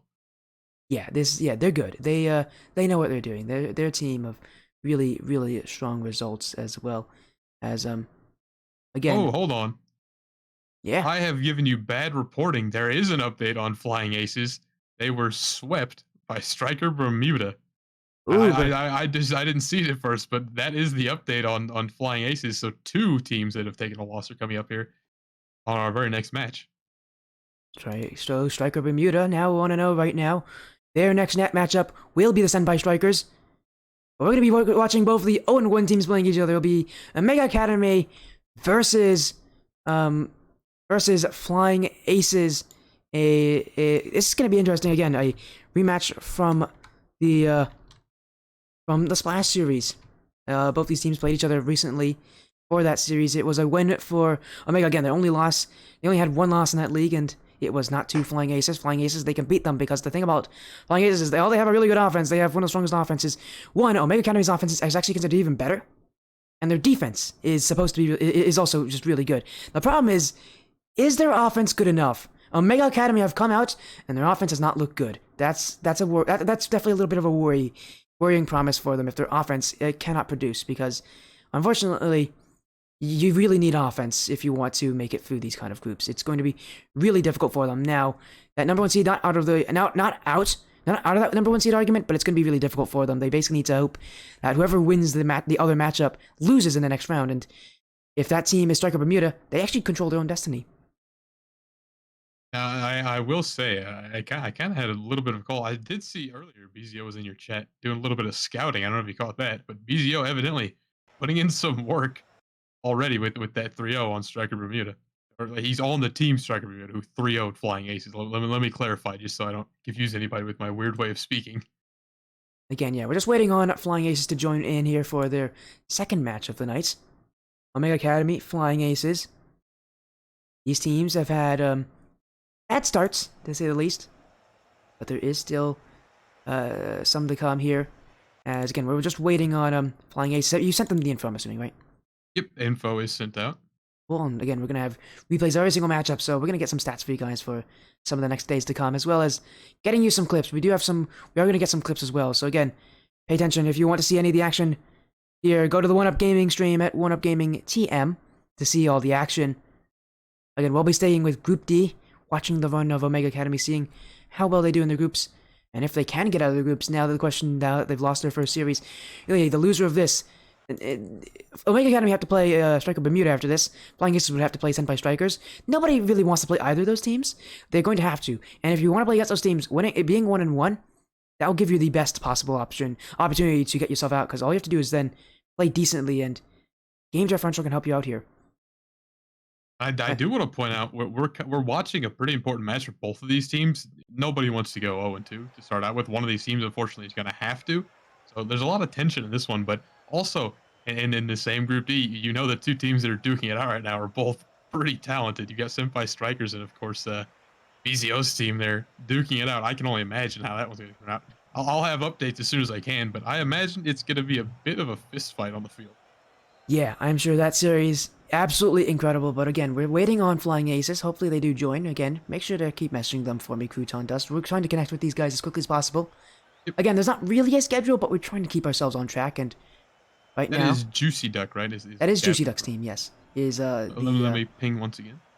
Yeah, don't worry, no issue whatsoever. Again, this team here for the Flying Aces, coming into a tournament like this, it's going to be a tough matchup, but we know that they have what it takes. We know that this team is a good team. Again, Flying Aces, they have the offense. Really, the question again comes to their defense. If their defense can show up, they're going to play good. They're going to be a good team. The problem is, it doesn't always show up, and that's kind of the problem for them. It's whether or not their defense is there, whether or not their defense does play and come out to show up. Again, in tournaments like this, you need to be good on every single side of the field, and both these teams, they've had those issues. For Omega Academy, it's been their offense. For Flying Aces, it seems like it has been their defense, from what I could hear about the other series. But hey, everybody's in. Croutondust, we're ready again. The second series of the night. Omega Academy versus Flying Aces. A Splash Series rematch. This time in a tournament where nobody wants to go 0-2. Right, this is sort of a scary match for both teams. Both are at risk of having the worst possible record coming in as one to spout. Well, Flying Aces, especially if they get swept, will have the worst possible record. But again, I think the big story here is, will Omega Academy clean up that offense and start getting some shots in the net? Not necessarily, they've got plenty on the net, but not able to get in the net. Is this one, speaking of nets, this one dancing in front of the Flying Aces net. But of course, Omega Academy not willing to really dive on that one. Now in front, a miss from Touch, Squeesh towards the net. That will be the first goal of the series. Questions on Squeesh if he can perform, because last series he definitely wasn't there. This series, a good start for the captain and his team. Omega Academy putting themselves in the lead early. That's a good sign for anyone in the chat that's a fan of Omega Academy. You'd like to see them come out and actually get some stuff in the net. Like I said, Squeesh willing to get this one started for us. Flying Aces still yet to be proven here on the stream. This is my first time ever seeing this team, so I'll be interested to see how they react to Omega Academy as they kind of crawl out of their unfortunate loss against Senpai Strikers. Squeesh to the sidewall, looking to dribble it up, but cleared back down by Avoided Castle. Junior off the sidewall, couldn't get the second touch, and now Touch jumping in, couldn't get it here. Juicy Duck taking it towards the corner with the pinch. Junior will find an outplay, but Juicy Duck with the dunk. Touch keeps it high, clears it wide. Squeesh to the back wall, infield for Junior, and Junior gets the dunk in the end against Apex. An unlikely goal here for Junior, as his first shot was not very strong, but he does get the follow-up, and it's good enough, and that's really all that matters. And so far, again, they're 2 up, but I think good enough is exactly how I would describe Omega Academy right now. They're not playing fantastic, but they are doing just enough to get past that backline of Flying Aces. Again, doing just enough so far, but I think they've got another gear they can kind of shift into if need be. I don't think we've seen the final form of either of these teams. We're kind of in the match one, filling each other out phase for now. Is now to the sidewall. Touch back in by Apex. Squeesh trying to look for the clear across the net. Juicy Duck Down the field, Touch will clear it back. So far, it's been a bit of a clear game for both these teams. No one really trying to keep possession. And again, both these teams knew. Both these teams. I haven't even mentioned that this Flying Ace team new to tournaments, like new to OneUp gaming as well. They're new to this kind of situation. These two teams both new to this kind of competition. And you'd think maybe they're able to acclimate, but sometimes for teams it takes a little while, as we see. They're both playing a little nervously, but definitely a start that Mega Academy can be happy with. But here's a goal back for Apex. And Flying Aces not out of this one. Oh, they cut the lead in half there entirely on this. He puts it right over Junior, which I think is pretty rare. Junior has kind of been the standout player even against Senpai Strikers. Flying Aces, though, Apex in particular, finds a way around him. That's a good sign as maybe they start to heat up here. Closing in on half the match elapsed, and we're seeing a bit of slow Rocket League for now. This one on net, though, Apex will be there, cleared away to the corner. Castle all the way up on this one, cleared down to the opposite corner now. Touch with a ironic touch across his own net. Good boom to the midfield. Apex waiting on it. Awkward touch to the sidewall. Could be a bit of an issue, but of course, Juicy Duck, the captain, getting it done on that side of the field as well. The offense, where is it? For both these teams, really, the question is so far. I mean, both of them have offense, but they both have shown reluctancy to push themselves up. And in tournaments like this, it's better, in my opinion, to be all in, all aggressive than to not. And that's kind of what surprised me here. Because both these teams would rather play defensively, would rather sit back, let the play come to them. And right now, you can kind of see the errors of that, as both these teams definitely playing very slowly, very reactively. That's allowing space for their opponent to take advantage of. But again, both these teams so defensive, it feels like haven't really utilized that space right now as a save from Touch. Here's the ball away. Omega Academy keep their lead, but it's definitely on shaky ground. It is a very tentative leave here, and I think you said it exactly right. They're kind of playing reactive Rocket League. Neither team really willing to take the initiative and get a play going. It's all just touch by touch for both teams so far. And that's not including the player called Touch. Once again, I'm going to have to get used to not using the word touch so loosely. Speaking of touch on this 50 against Juicy Duck, this one not getting through the back line for Omega Academy just yet. Look at Junior with a big time 50. Touch not able to get to it though. This one sent high towards the net. Junior though. Nice little clear into the corner. Continues the clear. Yeah, ooh, unfortunate whip there. Juicy Duck has a chance on the net. Just wide though. Ooh, I thought he landed on that double. Yeah, and unfortunately he redirected it away from the net. Prevented the opportunity there, but the offense starting to show up here for Flying Ace, but still, just doesn't feel like it's enough for both these teams. Neither of them really looking all that confident today. Nice 50-50s. Flying Ace trying to break their way through, but Omega Academy playing defense. Now a miss from Juicy Duck, but he bumps Touch into the save. Juicy Duck, creative mind here. And what a play to get the ball away from a dangerous position. A heads-up pull shot save there. I don't know if I've ever seen a pull shot save. I've seen plenty of pull shot goals. Speaking of goals, we're getting on a little offense here for Juicy Duck. Junior has the ball way around him, an unfortunate back touch, maybe a fortunate back touch, but look how quick Touch was. Apex waiting on that one, but touched way too quick. Here's Junior again, hunting some offense this one now. Sent high, back to quarter field. The shot towards the net, but not quite on. Apex now with the clear away. Look at Junior. Junior just holding down that midfield. Flying Aces unfortunately aren't going to be able to get this clear. They do have it at midfield. Shot nowhere near on though. Their last chance there ends in an unfortunate missed shot at the end. Yeah, a slow start to the series about these teams. Omega Academy, they've beaten these guys before. They know what formula works, and they're willing to play it again. The defense here is how you beat Flying Aces. You hold your defense, you hold your ground, and you make sure you give them nothing to work with. As again, we're going to save all the replays here for the stats for later. Omega Academy will take game 1. Now, we move to game 2 to see if Omega Academy can maybe improve on their start. Yeah, again, Omega Academy, they won that match, but I think you said it best when it was a very shaky lead, to say the least. Yeah, I wasn't inspired with too much confidence seeing them hold that lead. I think the word hold is they held that lead. They didn't necessarily ever expand on it. They're just barely able to hold on. They're starting out with an early lead. Maybe they'll be able to expand on this one, this lead now. A very, very early face-off goal here. Great face-off for Touch, and Junior might as well have been taking a face-off as well with how quick he cheated on that one. And hey, he took his chance. He did, and It worked. That's why you do that. That's why you play so aggressive on the kickoff. That's why in threes, especially, you have to be aggressive on the kickoff. Because if it works, it plays well. Even if it doesn't work, you still have a third player behind you. As long as you don't lose the kickoff, you should be fine. As now Squeeze! Look for the double tap. He can hit those just wide. Now touch across the nets. Omega Academy thriving now in Game 2 as their offense trying to reach new heights.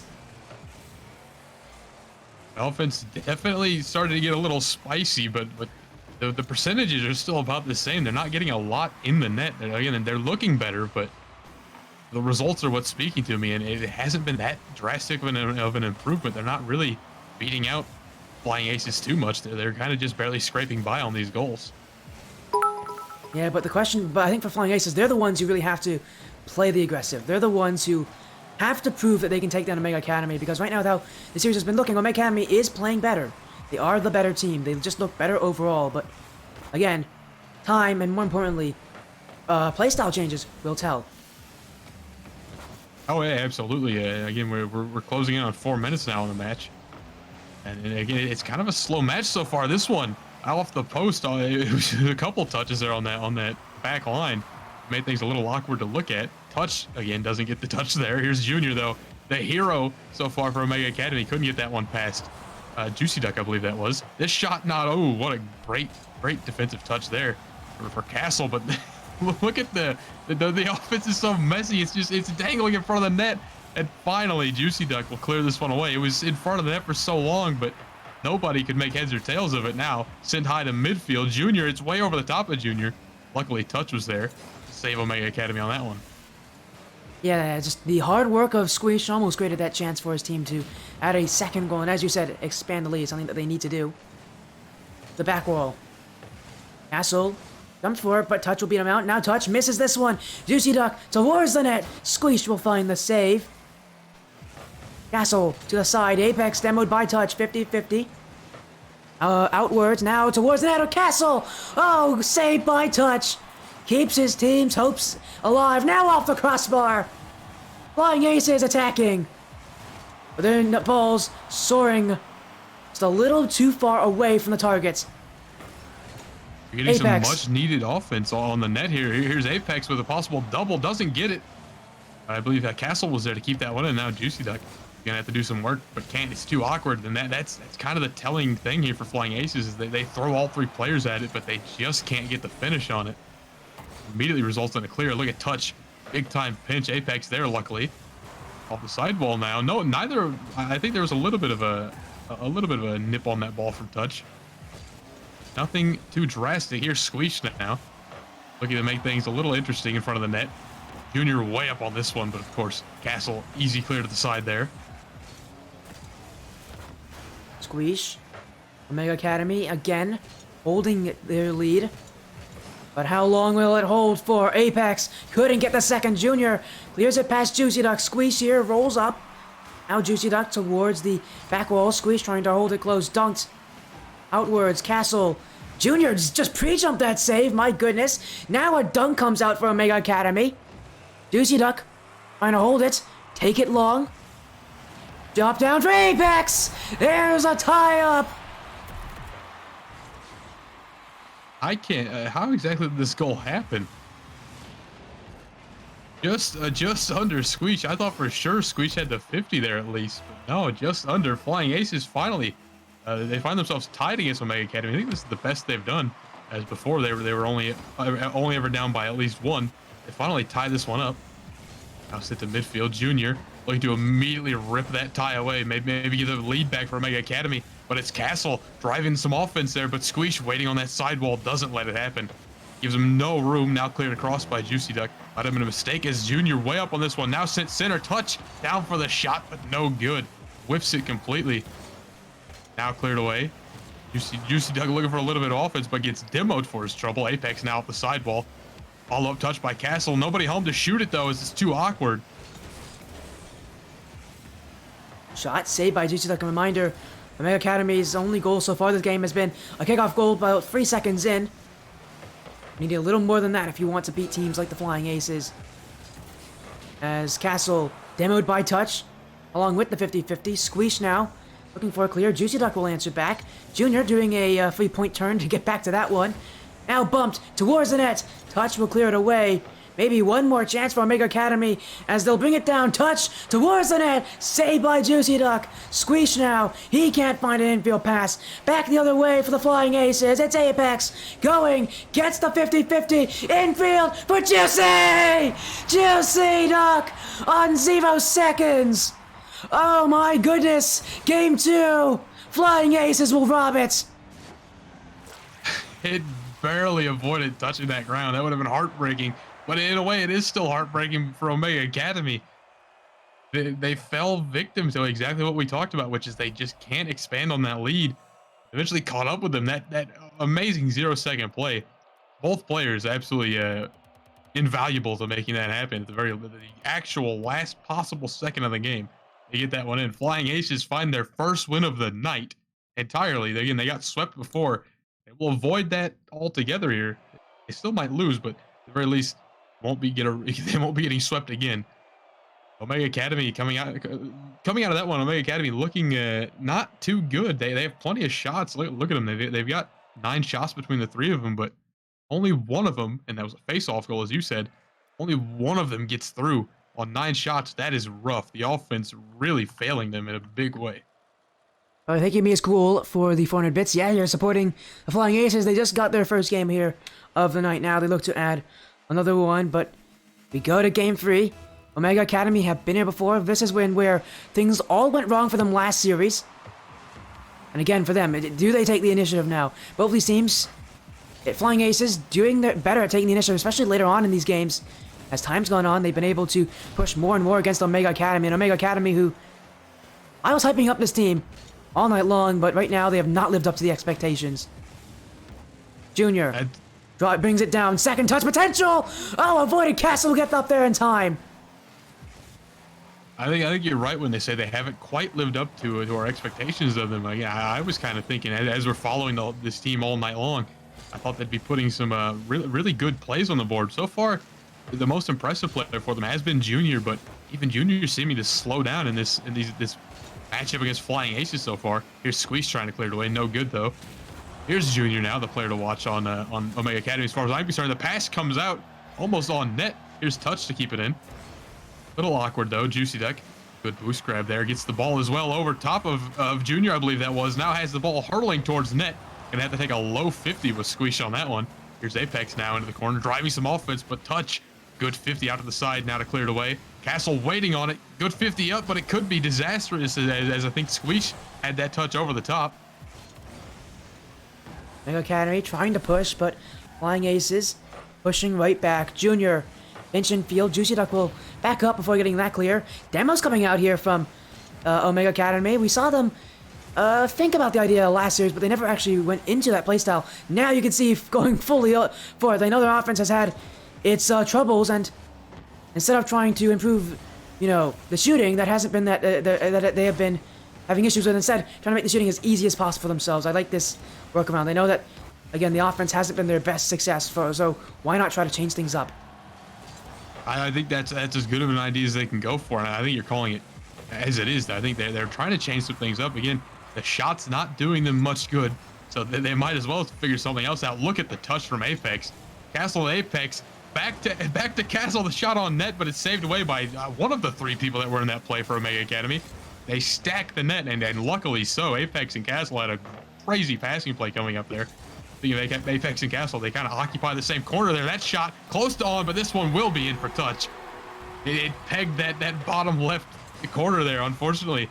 But unfortunately for Squeech, but very fortunately for Touch, who was just waiting for it at the quarter field. And Apex, too fast for his own good on that save. Omega Academy score first once again. They do it often. The question is if they can hold these leads, and really the question actually is more so if they can add it. You mentioned they can hold the lead, but that's not really going to do them any good. They need to get a second goal, and Junior might just do that all the way. Junior takes it up, and he goes up and over Castle, and he drives the shot home. Across the world in a few seconds for Junior there. The player to watch, I'm telling you, that is the star player for Omega Academy right now. That's got to be the most exciting goal we've seen from Omega Academy. It's in a game where they needed it. Up by 1. We know what happened to them last game when they were only up by 1. They lost at 0 seconds. Now, up by 2, they're going to make lives a little more difficult for the Flying Aces. As they're looking at a 3, a dunk from Junior. But Squeesh will go back. Now Castle. Juicy Duck jumping for this. Touch with the clear. Now Squeesh gets a bump on 1. Junior. But Apex jumps in the way just in the nick of time. Prevents Omega Academy from scoring. And now the clear comes out. Omega Academy will send themselves back to defense. Juicy Duck. Plays are definitely Castle! Back in! They're not out of it just yet, Flying Aces. Always seem to be trying to chase these leads, but it's a playstyle that's been working somewhat well for them. That's a quick pass across, and you did see one player was on the net trying to bump Omega Academy's defender, but there was no need. The shot was absolutely boomed into the heart of the net after that very quick pass across. Doing pretty well so far. Again, the lead slipping away slowly from Omega Academy. You might be getting a little nervous for them as you see Flying Aces battling back into this one. Speaking of battling back, here's Castle fighting his way back into the Omega Academy backline. Castle again on the ball. Cleared up by Junior, but Castle catches it. An absolute guardian on that ball. Won't let it pass quarter field. Here's Apex to keep it in now. A 50 by Squeesh. Not great. It's still stuck in the corner. Now sent across. Oh my goodness! What is that by Juicy Duck? What a shot from Juicy Duck! Goes up to this one, shades of Devo, as he goes for the Doomsday Dish. What a beauty! A brilliant way to tie up this game. It's anybody's game to take the lead now. 1:12 left. Who scores next? Flying Aces. Man, they're looking great now. What a shot! That will definitely make them even more energetic than they already are. Except Junior will score back, so it was good for them for the moment. But Omega Academy still efficient.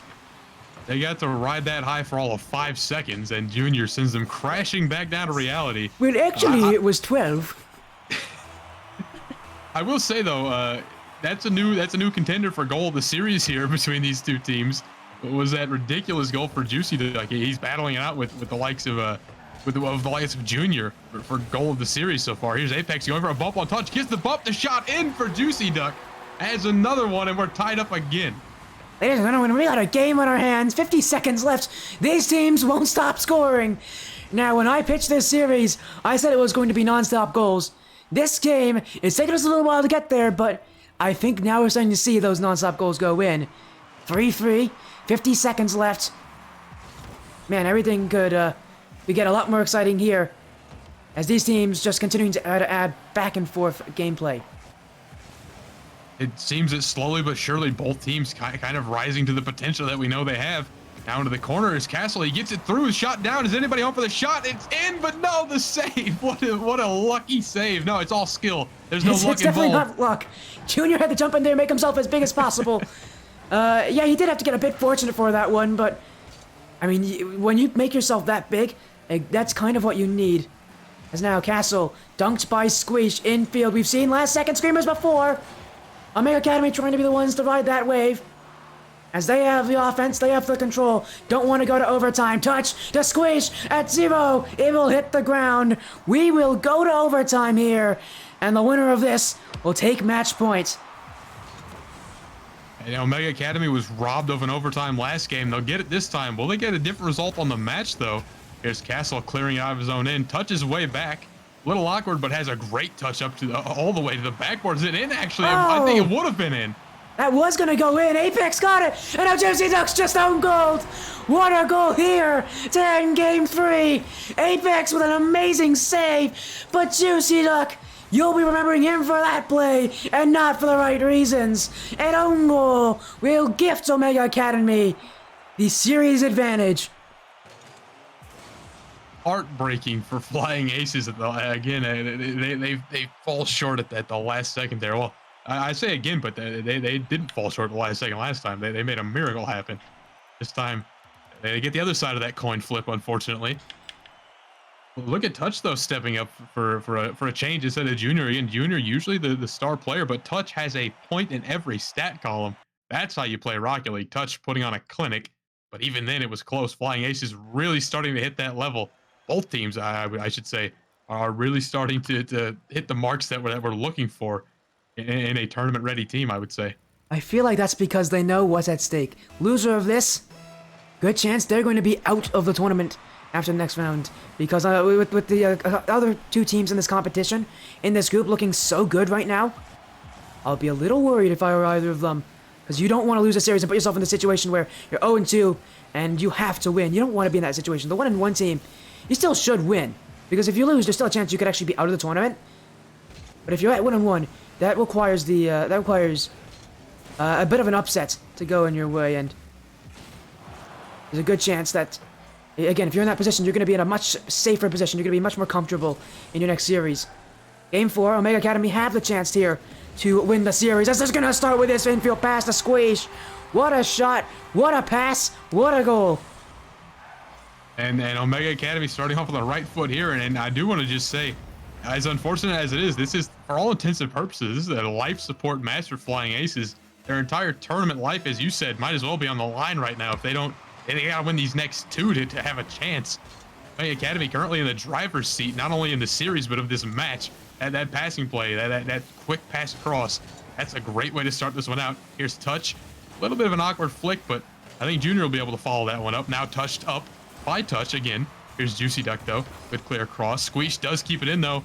Is anybody home to shoot this one? Not a shot, but Junior will keep it offensive. Now Touch looking for a great angle there. Doesn't quite get the best angle, but it is still playable.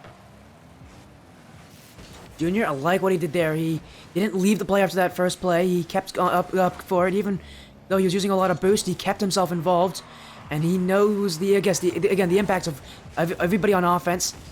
For Omega Academy, they really need a team effort if they want to take down the teams in front of them.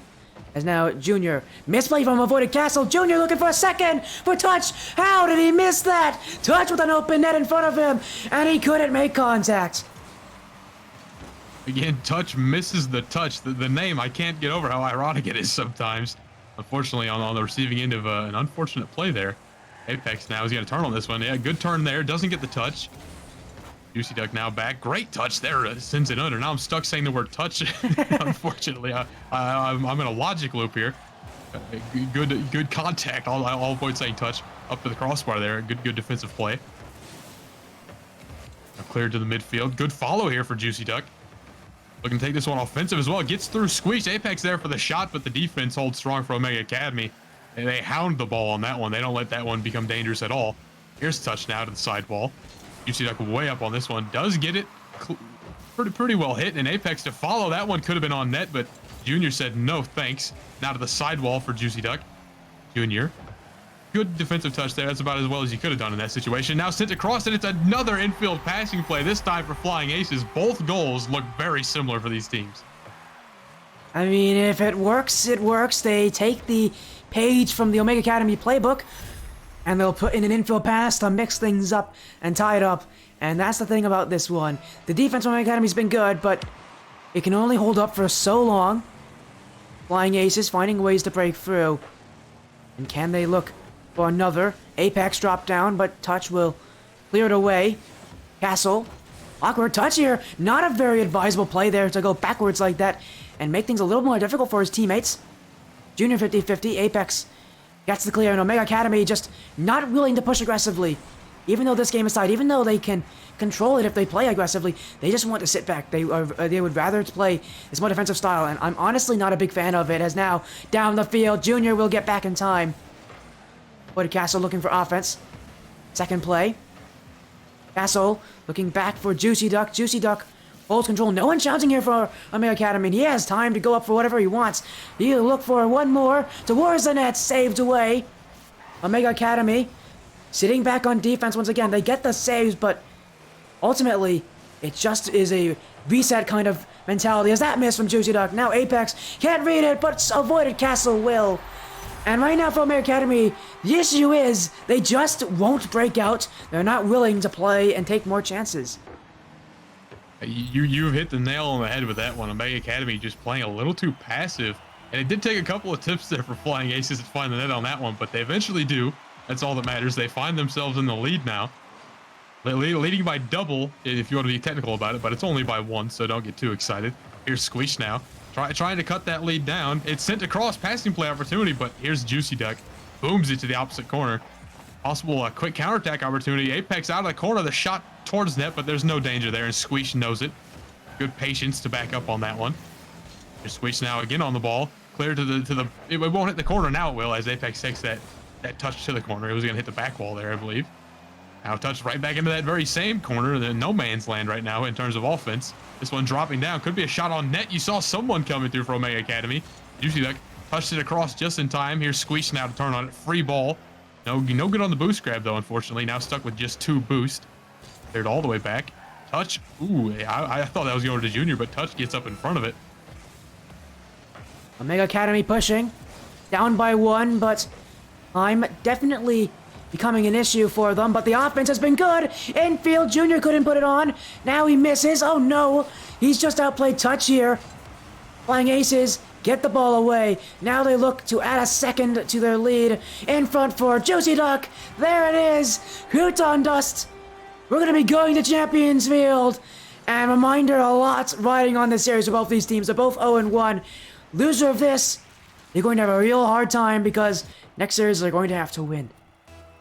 And I'm impressed. Flying Aces with their backs up against the wall in a pretty major way. They fight and claw their way, and then they eventually beat out Omega Academy, as there's Omega Academy still trying to get something on net, but it is all over. We're going to Game 5 guaranteed now, no matter what happens. As this shot coming down, it will touch the ground. Flying Aces, though, I am impressed with their wherewithal to just stay in this one after getting swept earlier, and now you know taking a pretty good, not necessarily a pretty good beating, but a tough match so far against Omega Academy.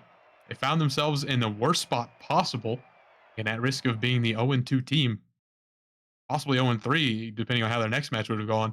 They give themselves a chance here to get back even. The series is now 2-2. Only one more game can be played. Reminder, loser of this will be 0-2. Omega Academy will be seeing them play next against Stryker Bermuda. Flying Aces, they have to play Senpai Strikers, who we saw play so well earlier this evening. This is definitely something where both these teams, they really have to win. If you're both these teams, this is a must-win match. You don't want to go 0-2 and play any of those other 2 teams who have been looking so incredibly well. You want to be 1-1. You want to give yourself the best chance possible. And scoring first will definitely be important. Omega Academy have done better at that. I believe they scored first in every single game so far, except maybe last game, but you'd have to confirm with that with me, Crouton, but I believe they've scored first like every game so far. I think that's exactly right. Again, it is the unfortunate truth that it's kind of they have to win this one, and Squeeze knows it with his early goal. But what you're saying is that it's more than important for these teams to win this match, is no matter what, no matter who they end up playing next, they're getting thrown to the wolves in kind of a major way. Again, they're playing 2 ridiculously good teams that have been proving themselves so far today, at the very least. And a win here is a huge thing, and a loss is just a big time problem for them. They'll likely be 0-3, and at that point they're out of the tournament entirely. Yeah, whoever goes 0-3 in this group will be eliminated. Again, there is chances of 1-2 ties, but with a competition they have to play next matchup, both these teams are going to be slated as heavy underdogs for it. Squeeze looking for Touch, trying to get a second in front. Castle will get the clear. Junior now down the field, maybe trying to get a tunk on Juicy Duck, but Juicy Duck will keep it close and will prevent Junior from making the play. Touch in front for his captain. Apex stops it. Up is Junior, beaten by Juicy Duck. This will roll its way down in front. Touch will still clear it out. No challenge came from the Flying Aces. And now Omega Academy, Touch with a flick towards the net. Juicy Duck will get there in time. But it's definitely a little hairy, both these teams. Offense from both of them, as they're trying to break through. Both these teams still not done in the score sheet. Both of them trying to add more. They know how important a game like this is. Squeeze off the post. Junior, no follow-up for Omega Academy. Flying Aces. Juicy Duck off the back wall. Touch will get rid of the danger, but only for the moment. Castle saved by Squeeze. In offense for the Flying Aces. They push through. That beats 2. Apex, no shot here. Junior will look for the clear. Avoided Castle with the touch. Now, Omega Academy pushing upfield. Infield pass. Squeeze couldn't put it on. And now an odd man rush 3-on-1, but Juicy Duck just kind of gives it away there, but he gives it back. The goal for Juicy Duck. They tie it up here with just under 3 minutes to go.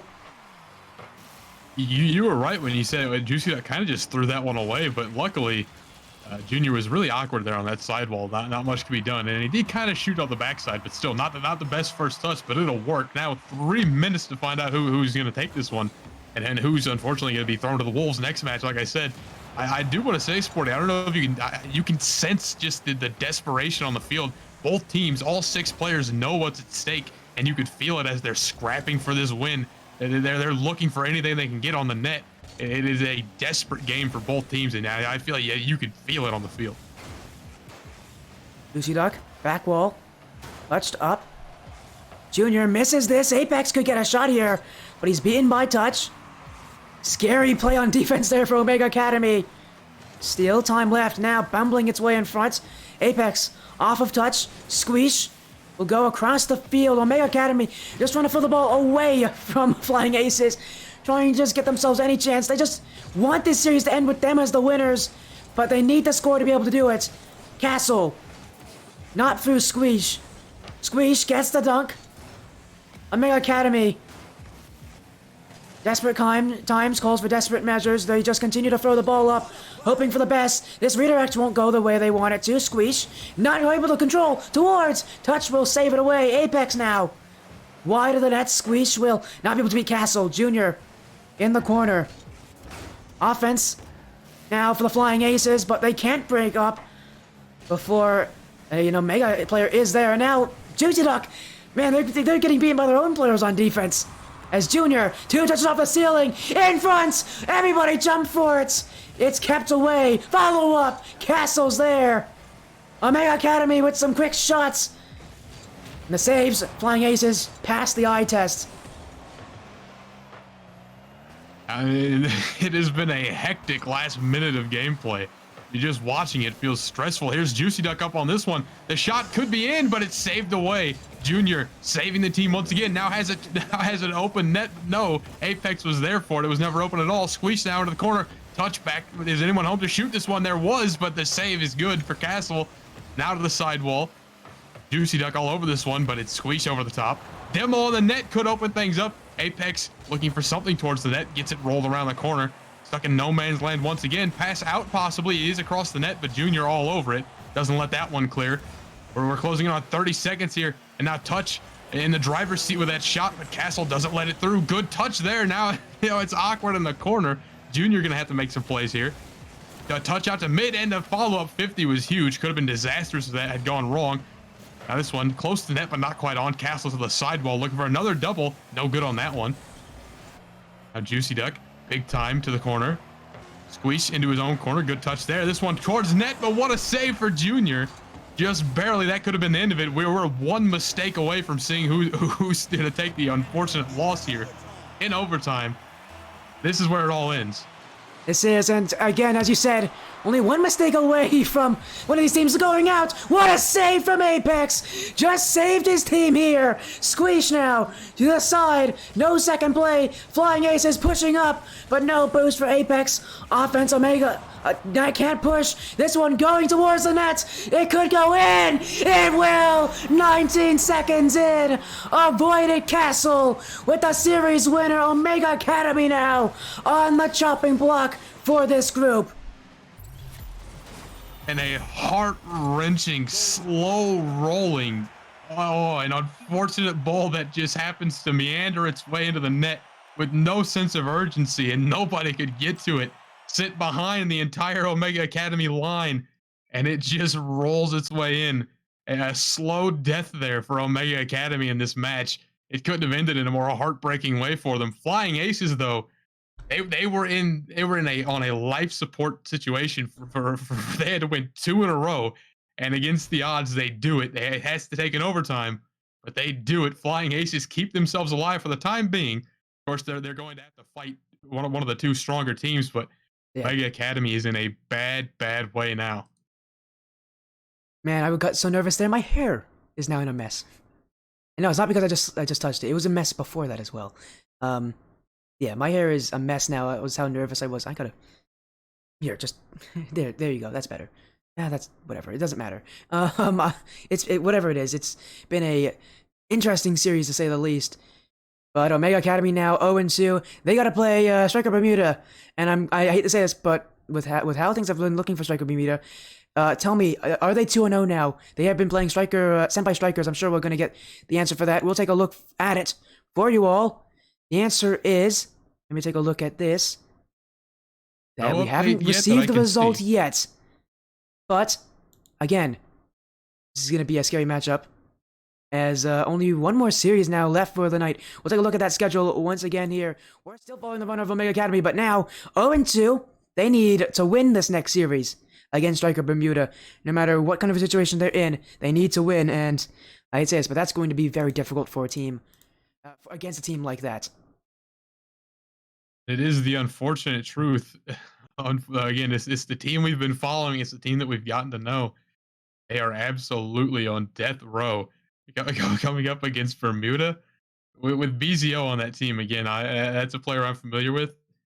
That's going to be a rough one for them. I think you called it exactly right. I think like second match in, that was a match that neither team could afford to lose. And the unfortunate truth is one of them had to, of course.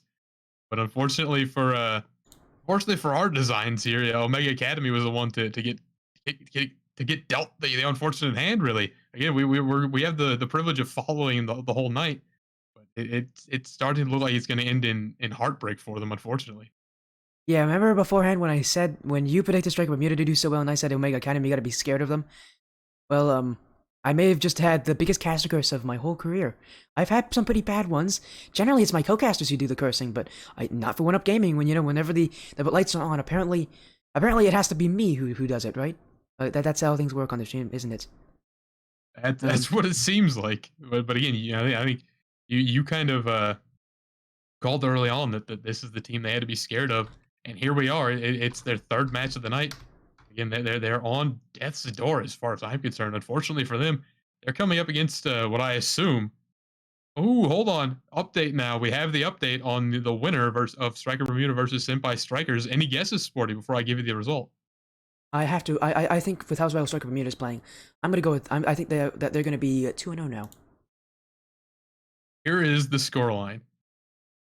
Stryker Bermuda loses 2-3. Ooh, Senpai it's another Strikers game 5. Take it in wow. 5. Senpai Strikers now 2-0. They've guaranteed that they're going to be in the playoff bracket. They'll be playing against another 1-1 team. They'll be playing against Flying Aces, but with how well they've been looking, that's an incredible result. Stryker Bermuda 1-1 now. They actually, if they lose this could be an interesting situation for them. If they lose this, there's a chance that they could be the ones out. Actually, if they lose bad enough. Now, I think they'll be fine. Actually, no, because if they lose, they'll still be fine because they'll still have everything in their favor. So actually, for Flying Aces, I think they have to win. If they lose their matchup, there's a chance that they could be out. So now the question is, do Flying Aces go out or do Omega Academy? It depends if Omega Academy wins. If Omega Academy wins, Flying Aces will be out. Unless Flying Aces wins. In which case, if both of the underdog teams win, it's a mess. In which case it would be on game differential, and that's I actually don't know how that would work out for these guys. I believe currently Senpai Strikers is looking.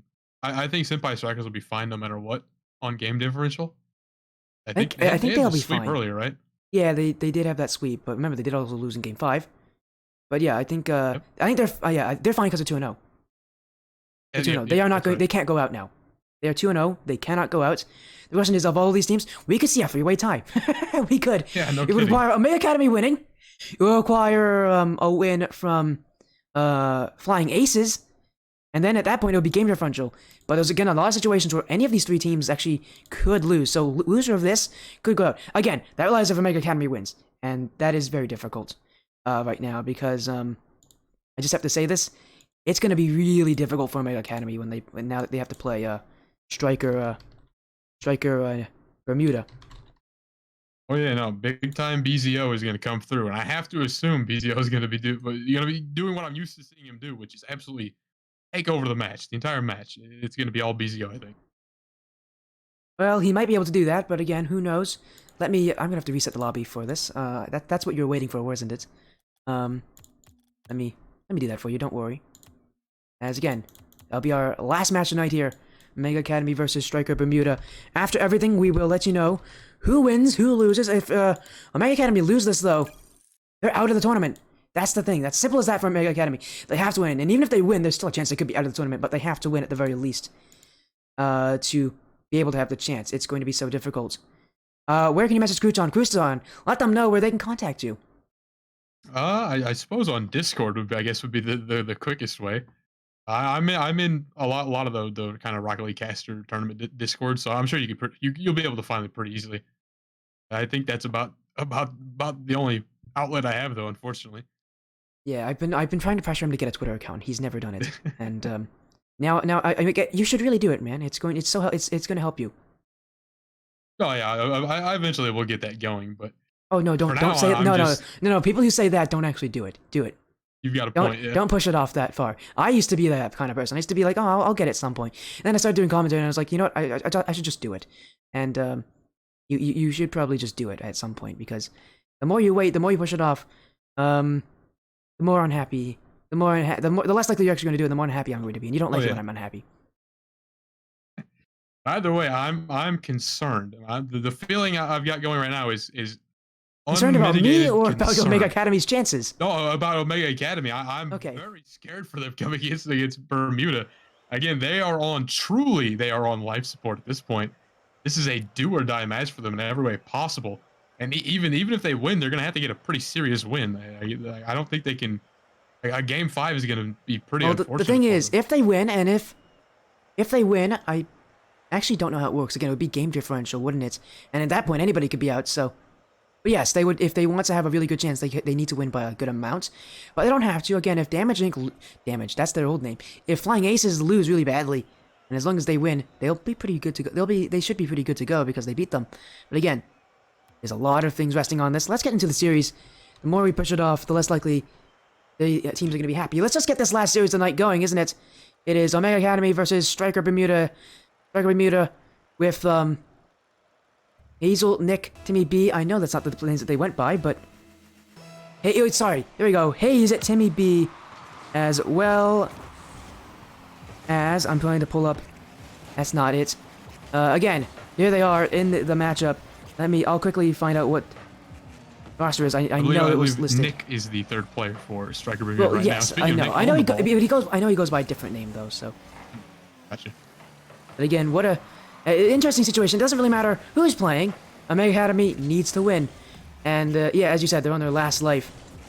As upfield for Stryker in front. No one could shoot that. I don't think they half expected Omega Academy to miss all those, but they did. And now, you know what it is? I think I remember who Nick is. It's Bezo. Is Bezio That's Nick? Bezo. I was wondering which player Bezio was. Because they don't have any subs available. This one saved away. Hayes couldn't put it on. Squish to the side wall. Trying to click the clear out. Timmy B puts it back in. Junior looking for offense. Dunked by Hayes. Omega Academy on defense. Again, this seems to be a consistent thing for them. As now a shot on from Bezo, but that was wide. Timmy B to Hayes. And right now, issues with shooting. But here's one. That's off the post. Chances for Bermuda. They're really taking the fight to Omega Academy. And Omega Academy just sitting back and letting it happen right now as the boost becoming an issue for them. Hayes up. A bit of a looking for one there. more. Can't drop it in. The backline for Stryker Bermuda, even as they're on offense, they're kind of bumping each other in the backfield. This one now sent across. Possible passing play. No good on the shot from Timmy, though. From midfield, a little bit hard to get that one on net. Here's Timmy again with a shot. This one in, though. Look at the angle. Slicing up the defense of Omega Academy. It took them a lot longer than I expected to find this goal against Omega Academy.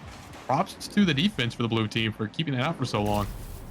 Can't keep Timmy, or I'm assuming Nick is Bezio, so I'm just going to go forward calling Nick Bezio.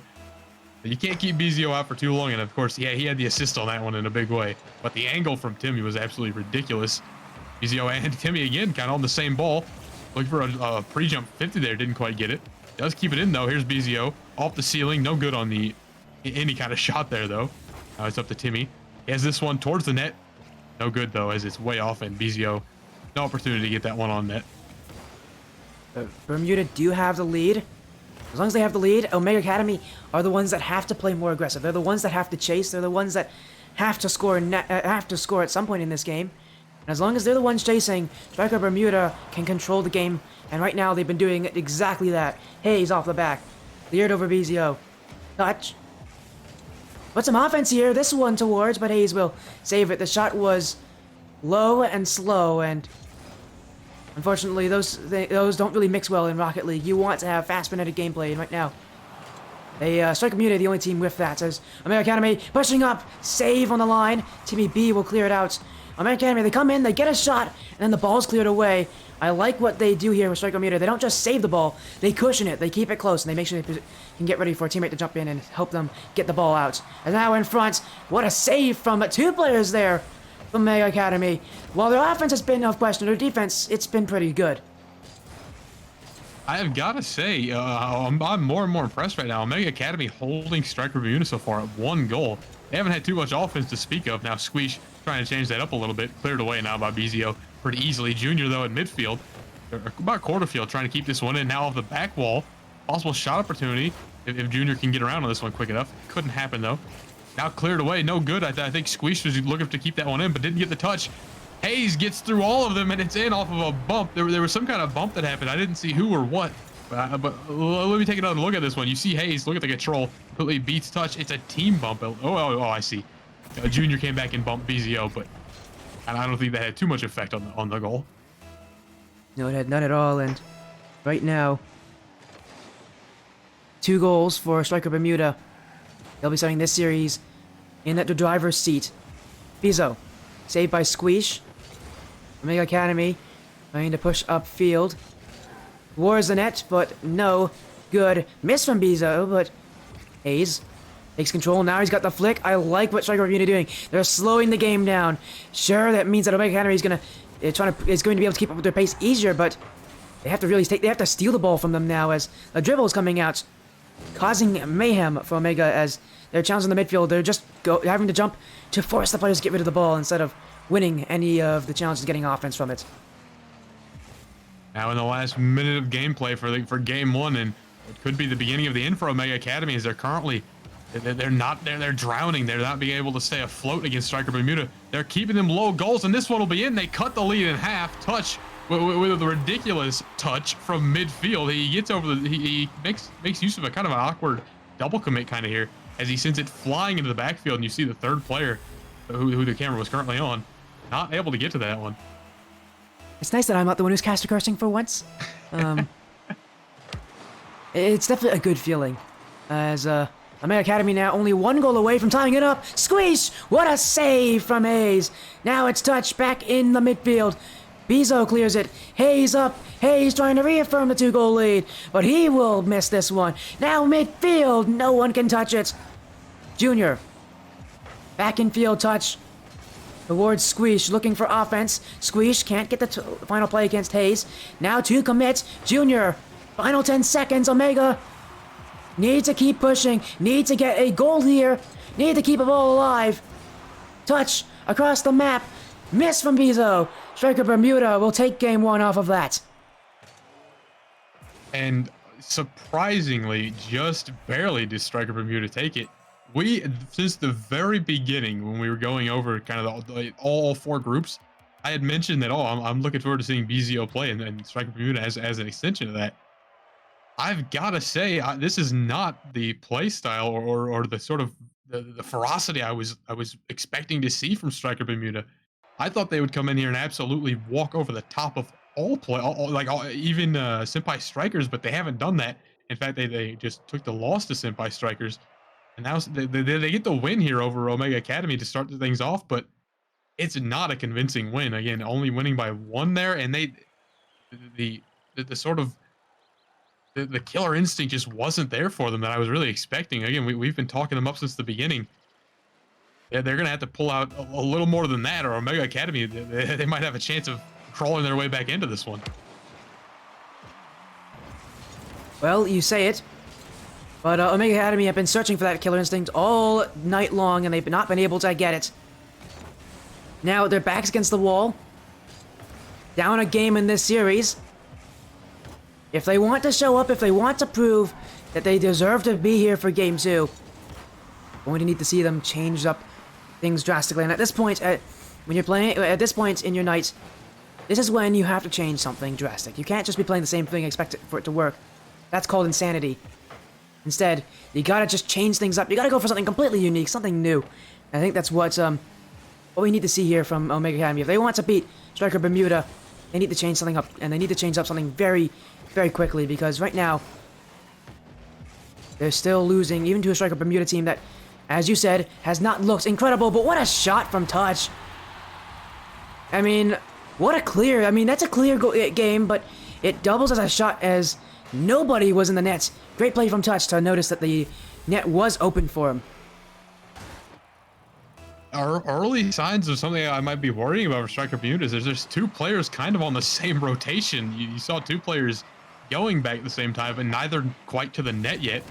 Here's Timmy to try to get something going. Stryker Bermuda is going to have to kick something in overdrive here. They're not looking great. Currently they've got the series lead, but that is a tentative grasp that they have on this one. And of course they're losing in this game to start things out. Again, not what I was expecting at all out of Stryker Bermuda. They're starting out rocky to say the least. Good touch by BZO to stop that one from going back towards his own net. Here's Junior to the back wall. There's a dim wall on the field as well. I didn't get to see who that was. Back into the corner now. Hayes trying to clear this one away, but look how quickly Touch was on that one. Shot coming in for Squeeze. Not quite on that, and it's cleared away anyway. All the way to midfield. Here's BZO now. Plenty of boost, a little bit of control. Touch towards the net, not in though. He goes for the drop down 50, but no good on it. But it could have been much closer. Here's Touch now. Tries to get through on that back line, but couldn't quite do it. Squeeze. You're off the back wall. Timmy B with the flick towards the net. Touch will save it. Now he'll look for the clear. Squeeze down the field. Omega Academy have a lead, and as you said, they've done pretty well at holding leads. Now against Flying Aces, they were not able to hold it forever. But this one off the crossbar, miss from Squeeze Junior now to make it 2. Omega Academy add another. You see, Hayes on that back wall was so close on this one, but I think he fell off.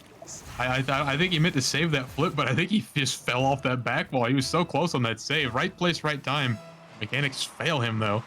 Up 2 now, our Omega Academy. They're looking good against what I was sort of billing as the superstar team. They're not playing as well as I expected. I've said a couple times now. Omega Academy currently though, they are shooting up in the rankings right now in terms of my own sort of personal rankings. This one now cleared away. Timmy looking to change this. He's got an open net, but completely flubs. Or maybe that was on. I have to assume that was on purpose. He knew the respawn. Sporty, I've got to hear your take on this. Did Timmy flub this shot on purpose just to set it up for Hayes? No, definitely not. But I do commend you for thinking that way. You still got the hope. You still got hope. You still got hope. I see. But yeah, Stryker Bermuda definitely that was not intentional, but they still score off of it. Again, that's the advantage of a quick break. As I see a question in chat from Mia School. No, Flying Aces for Senpai Stryker is just currently not being streamed. I know, sad. It's a good matchup. All the matchups in this group are good, but we can only stream half of those games. Now, what a shot from Timmy B!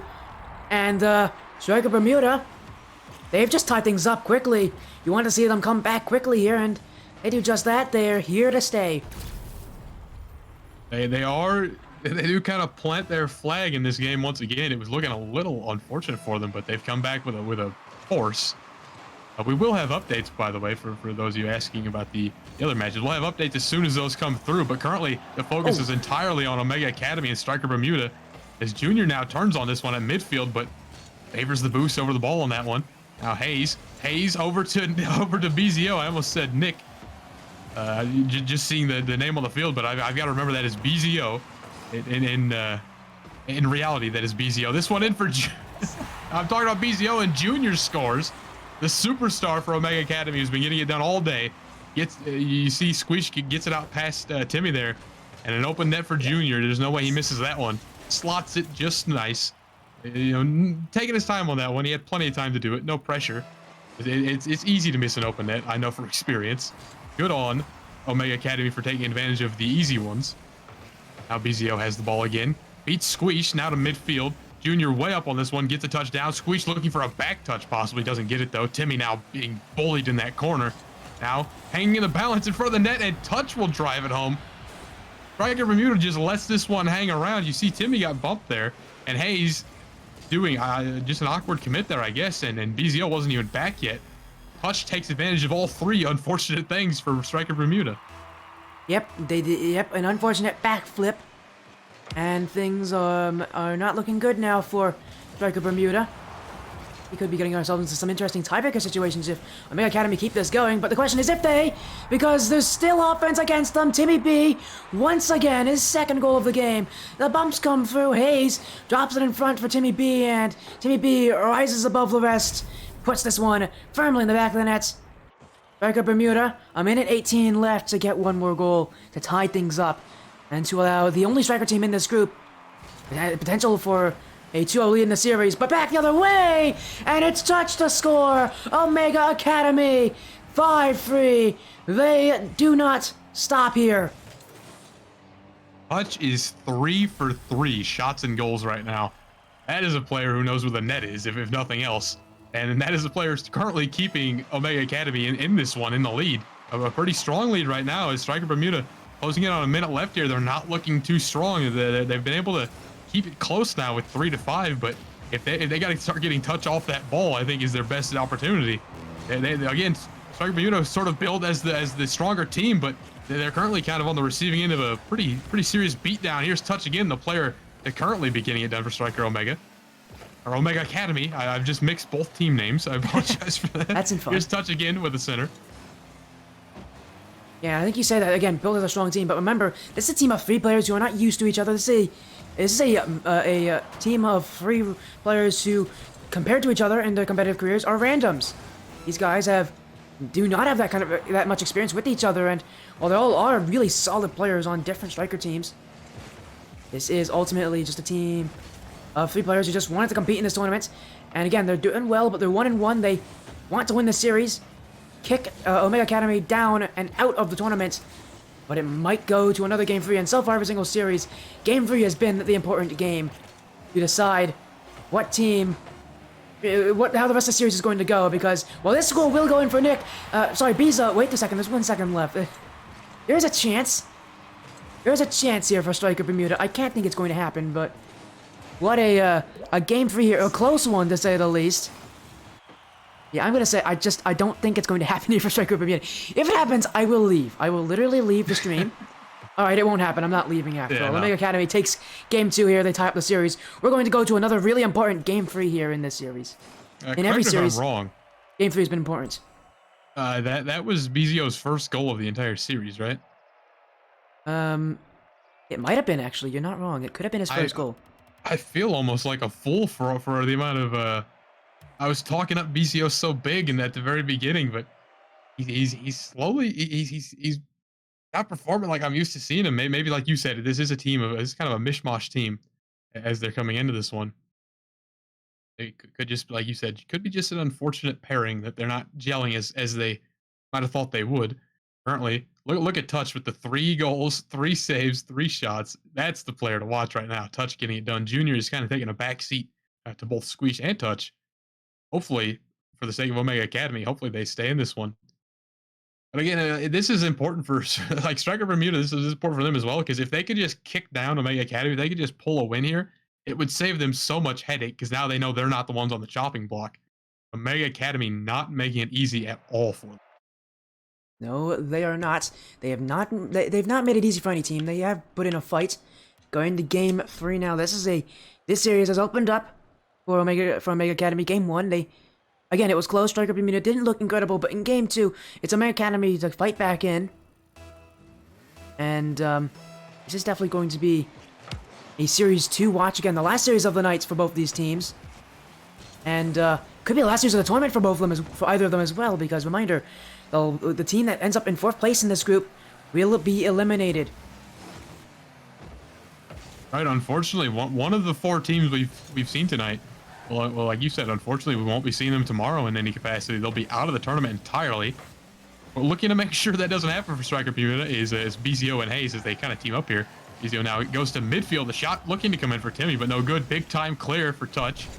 Again, the player who's sort of come alive for Omega Academy and is keeping them afloat in this one as they find themselves miraculously tied with Stryker Bermuda. What's that? A 3v1 and Junior gets the save.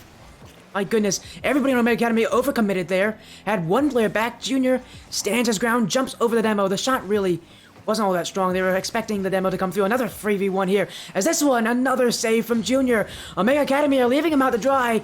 And Junior making save after save to keep his team in it. Here's touch again. A little bit of offense, but no boost to do anything with. Sent down to Junior. No shot on the ball, though. Now back to Squeesh. It's Squeesh versus BZO, and Squeesh wins out big time on that 50, but sent out to Hayes. Touch. No touch on that one. Once again, I'll make the pun there. Here's touch. Across now.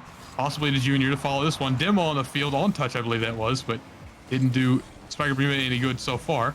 Here's Squeesh now. A little bit of boost into the corner. Looking for some kind of center. No touch there for BZO. Shot coming in, and it is in for Junior. I didn't think this one had a chance with the player in front of the net there. Let's watch this one again, see how this one goes in. Hayes did get the touch, but the shot just too powerful. Completely buckled under the shot at Hayes' car. That is 1-up now. Omega Academy looking good to take this game 3, and as you said, Sporty, game 3 has been very important tonight. In the last series, they won game 3, still lost in game 5, but you saw how much of an advantage it gave them in the series before. Game 3 was what ended the series, not because they lost last week, but because Senpai Strikers just put on the domination. In this series, game 3, again, it will determine who will get match point first, who will get the advantage right now. Omega Academy, the team with it. If this scoreline holds, Squeeze trying to add another, saved by Hayes. Bouncing down, Hayes with control. To the ceiling, it's going to hit off pretty heavily though. No shot coming, but Junior misses. Squeeze will still get the save. He'll look for touch. Demo on Bizo. Is now offense looking for Stryker Bermuda. A miss from touch, but that will open up the play here for Junior. Bizo back in the mix, but no one on it. Bizo looking for the dunk on Squeeze, but Stryker Bermuda starting to reach a little more for these challenges as the offense just not transpiring for them. It is both teams are kind of falling short on the final touches. You have 1 goal so far in over half the match. Again, Omega Academy's offense rather has been a problem for them all night, but now Stryker Bermuda falling to that same issue. Just barely saved that one away before getting demoed. Did Hayes, I believe that was. Now Squeesh having to touch that one. Great touch by Squeesh. Allow touch, ironically, again, to be able to follow this one up. Maybe on Junior now. Junior, no double off that sidewall. BZO up to Hayes. Hayes towards the net, and it goes back down to BZO. It's a pass into a pass back. Let's follow this one again. BZO up to Hayes. Hayes back down to BZO, and BZO to the heart of the net. Touch had no chance, but valiantly goes for it anyway. Tied up now. Stryker Bermuda showing that they've still got the stuff to score, even though it's not quite what we were expecting. Yeah, it's been a slow day at the office for them right now in this game. But as you said, again, a great passing play will break through Omega Academy for the first time this game. And it comes down to these late moments for Omega Academy in these kind of games where it comes down where there's not that much time remaining. And that is where the pressure seems to be at its greatest for them, because this is where a lot of teams start to add up those goals against them. Omega Academy, their defense holds strong at the start of games, but near the end, that's where the troubles can begin. As Hayes can't get past touch, but Timmy B towards the net. Squeeze will get there just in time with a little help from the post. Omega Academy stay alive in this one. Now Squeeze not past Hayes. Omega Academy looking for offense. It's Junior into it. Timmy B hops it. Jump from Bizo to the corner. Bounces infield. Hayes on, Hayes shot, saved by Junior, but a double commit, touch jump too, and Bizo back towards Squeeze now will stop. Back and forth, go Stryker Bermuda, but still, the wall stays up for Omega Academy. They've done well to survive so far against the absolute storm of offense. It's going to all end here, though, as Timmy finds an open spot there. 17th time is the charm, it seems, for Stryker Bermuda's offense. 34 seconds now. It's getting close to the too far gone point for Omega Academy. They've got half a minute to deal with though. But I'm starting to think that it's been a long day for these players. Fatigue may be starting to set in as you see these players performing a lot more slowly than we were expecting them to, and we've seen them do for Omega Academy. Certainly slowed down a little bit, I think, have both of these teams. Here's BZO now. looking to get the name on the board again. Not quite. The 50 is good, though, for Timmy to follow. But defense, of course, for Omega Academy, the star of the show right now. But one mistake on the defense, they find themselves down by 1. 10 seconds now. 7 seconds, 6 seconds. The clock ticking now in a big way. Stryker Bermuda looking to add one more, and they do. Game 3 will unequivocally go to Stryker Bermuda. And Omega Academy, after these 2 seconds, find themselves in the hot seat. Well, for Omega Academy, they need to win from here on out. They need to go to Game 5. They need to win Game 5. Something they've not been able to do. They didn't do it last series. Now in this one, can they even get there? That's the first question, but the second question will be, once they do get there, can they do it again? Can they win? Can they take Game 5 to give themselves just a chance? Not even the guarantee, just the chance to go to day 2. It is as you say. It is it's now time for legitimately do or die for Omega Academy. Do they rise above and do they meet Stryker Bermuda here and win these next 2 in a row? Will we be seeing the last of them this weekend? I would hate for that to be the case, but so far it's looking that way as Stryker Bermuda are looking primed and ready to continue to run them over here. Just one more for Stryker Bermuda. Hayes, Timmy, and BZO have anything to say about it. This will be the last we see of Omega Academy. Stryker Bermuda. All they need is one more game. If they can take it here, they guarantee they'll be going to the final double elimination bracket. They'll be going to the lower side of the bracket. But actually, no, they won't, actually, because if they win, there's a chance they could actually go to the upper side of the bracket.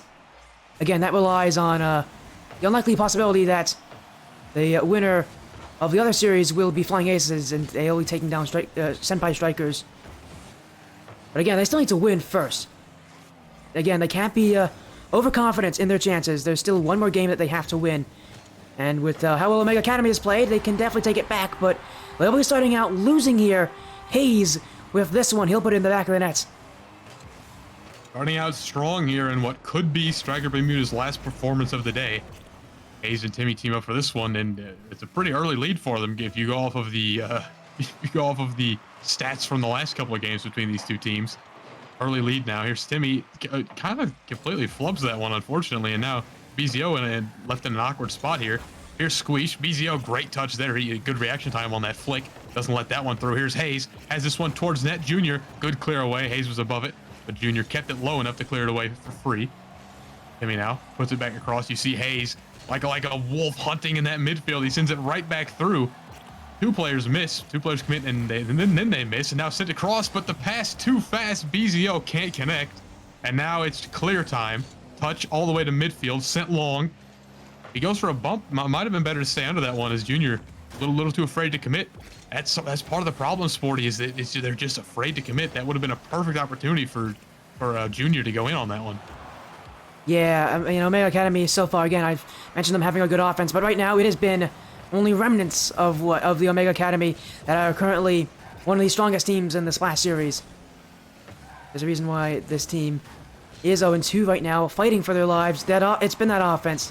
They just have only had slight glimpses of a strong offense. And they bring themselves back to life as BZO! Slow but sure! He hits it to the back wall, and he keeps himself lined up for this one, and drives it home. It's 2 for Stryker Bermuda now, 0 for Omega Academy. And with that goal, it seems BZO has finally decided to show up. I've been looking for him all night. Here he is finally. I'm going to assume that the player we saw in the first couple matches wasn't BZO, and now we'll see a lot of impressive goals from BZO. You're giving a lot of benefit to Stryker Bermuda in this series. I feel like I know you've been expecting a lot from this team. But maybe this is more like what you expected from them. They're leading by 2. All they need to do is hold this lead, keep themselves in the lead, and you'll be seeing them tomorrow. To the corner. Touch. but not past Bizio. Saved by Squeeze. Hayes is up. He'll not be able to get contact on this one. Omega Academy looking for offense in the midfield. Timmy B off the crossbar. He almost got that second touch somehow, some way. He almost got a third goal there, and was some of the most unlikely of fashions. Still offense, but a miss from Hayes. And Omega Academy can bring this one out after struggling with it though. Offense still in front. Touch with a save. Squeeze misses this, but it will still be touched to get this one and get it away. Out of midfield, that 50 goes in the favor of Stryker Bermuda as they're working on a passing play towards the net, but with 3 players of May Academy easily keep that one out. Squeeze fails that flick, but does get a little awkward and sets up Junior to continue some offense here. Here's Hayes off the back wall, does get the touch over, and BZO to continue the touch. Straight back through. Timmy now has to get this clear and does. Sent along to midfield. Junior to the back wall, and BZO no touch there. 50 now. Leaves it hanging around quarter field. Into the corner again. BZO doesn't get the clears. It's right to Squeeze. Look for a bump possibly, but Timmy with 0 boost now. He's got a lot of work to do on this clears. It's now sent straight back through by Junior. The pressure building for Omega Academy. Stryker Bermuda is in an awkward position. They finally get a clear in the form of a team pinch. Good play there. Now they're in the right sort of headspace as they're on the blue net. They're driving this net now. Timmy, awkward 50, but makes good on it all the way. Sent way down the field. Now back to midfield. Towards the corner, final minutes. What could be the final minute of the tournament lives here for Omega Academy. They need to score not once, but twice. It goes up. Squeeze looking to get one. Saved away by Bizo. What a save. He keeps the ball away from Stryker Bermuda's nets. And Stryker Bermuda, is that the save that will guarantee them in? There's still a lot of time left though. Squeeze, dribble, flick past Hayes. No second touch. Bizo will look for the clear to commit for Omega Academy. Panic coming in for them. Final 30 seconds. Final 30 seconds again. They need to score twice. Hayes looking for the clear. Squeeze. Dunked by Hayes. Hayes to score to make it free. And now Stryker Bermuda about ready to take their victory lap as they hold a commanding lead here in a game that will end this series.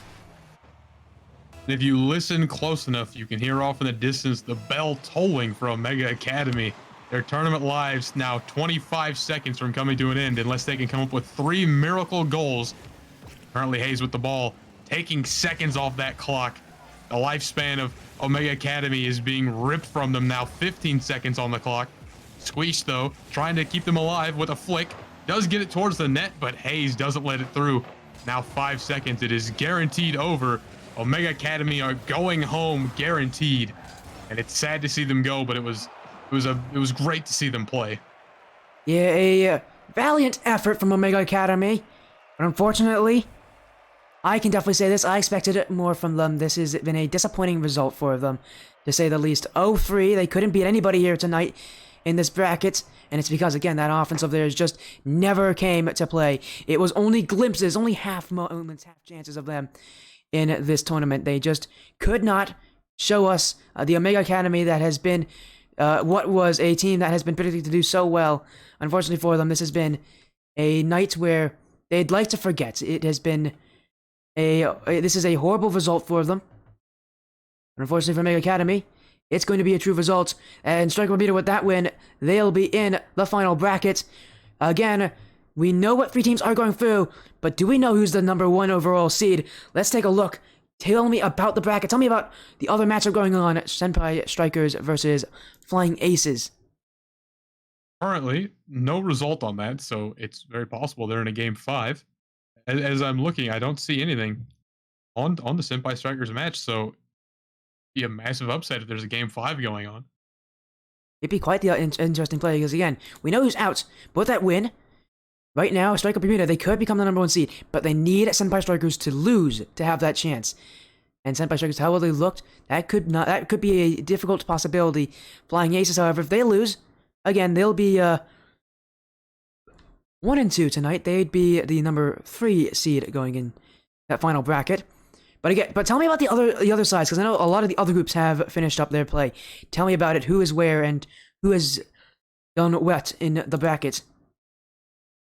Well, currently, I've just got the sort of the match results rolling in. I don't have the bracket pulled up or anything. If you're able to pull that up, I'm currently just I waiting with can, bated breath on the result for Flying Aces against Senpai Strikers. That's the one I'm sort of I invested can in seeing. say Group B has finished. I can tell you the results on this one. Stryker phase um, went 9-0 in that group. They beat everybody in a sweep. They swept everyone. They are the best team in that group. 9-0, unstoppable. So Stryker phase, you'll be seeing them in the upper brackets. The next team, I believe, is RCG because that win over Astro Olivet, what they had in a sweep. That matchup, as well as a win over ISG Pluto, will mean that they're second. Astro Olivet, ISG Pluto went to Astro Olivet. ISG Pluto, I believe they went 0 and no, they went 1 and 9. So ISG Pluto is out of the tournament. Astro Olivet as the third seed in that group. A surprising result for a team as strong as they are to have such a terrible day one. The Stryker phase, you'll be seeing them in the upper bracket. They are the best team in that group. As Group C, we'll take a look. Have those matches finalized? Yes, they have. Tell me about that group, because that group definitely was an interesting one. A lot of interesting results. Let me see if I can pull that up again. I'm currently, like I said, I'm just waiting for the result to roll in for Flying I do Aces. have. Again, I can tell you about the. I can tell you about it actually. Unknown went 3-0 in that group. They went 9-1. They are going to be a number one team. The team that went 0-3 was Stryker Aqua, team that you knew. They're the ones that out as Execute Academy, the number 3 seed, with Arrowhawks as number 2. I told you that group scary. Anybody could have won. Anybody could have gone out, and we have those results finalized. Group A, they're still having their final matchup with Stryker Abstract, Radiance Gold, but I believe that has finished as well. I believe Stryker Abstract are the team that will be in the upper bracket, as they had wins over FX, Arctic Omicron, and I believe they just won against Radiance Gold. No, they didn't. They're up 2-0 right now. They're on match point. Chances are we'll be seeing Stryker Abstract winning that group. But again, hold your thoughts right now because there is still results happening for that group. Added to that again is our group. Again, we're still waiting on the final result there. Let us know whenever that does come in who will win that matchup. As again for tonight, Omega Academy, not the result they wanted. They played well, but ultimately just too defensive overall, and that's what came back to bite them. And it's exactly what you were saying early on. Is just that they just couldn't finish on their offense. That being Omega Academy, they just couldn't finish on it. They got close so many times, and that really does seem to be the story for them. Is so close, but just not barely, just barely not enough for them. Again, they put up a ridiculous fight against Stryker Bermuda, who I assumed would have just rolled right over them. They made them work for it. They made BZO and the others work overtime for that win. Yeah, again, we're waiting on those Group D results. Again, once we get all the results in, once we can tell you exactly who's won, who's lost, we'll be rating the OneUp Gaming channel, giving them support. Again, go to the OneUp Gaming channel to see that last match going on if you want to. It's also being live streamed as we speak by Cobra Warrior, and he is currently being joined by NJ Outlaw. So that is again a fun match. Stryker Abstract right now though, up 2-0 in game 3. They can sweep Radiance Gold. There's not much time left for Gold in here, and once that, if it does stay that way, Stryker Abstract will be winning that group 9-0 in games. They'll be winning the whole thing, as I believe Arctic Omicron will be eliminated from the tournament, and FX will be the second best team in that group. Radiance Gold taking the number 2 seed. I think Group A going as many would expect. I think you can agree with that one, Crouton. Oh yeah, no, I definitely agree with that. Again, it I can only assume it's a game 5 going on, and we're Yeah, it has to be. unfortunately missing we're missing maybe the greatest overtime of all time, as it's a long wait for this result that has not come through yet. Unfortunately, I am waiting with bated breath to tell you exactly the whole score with the whole story that we've got in the Group D here. Yeah, Yeah, I think we know for sure that unfortunately Omega Academy is going home. We won't see them in any effect tomorrow.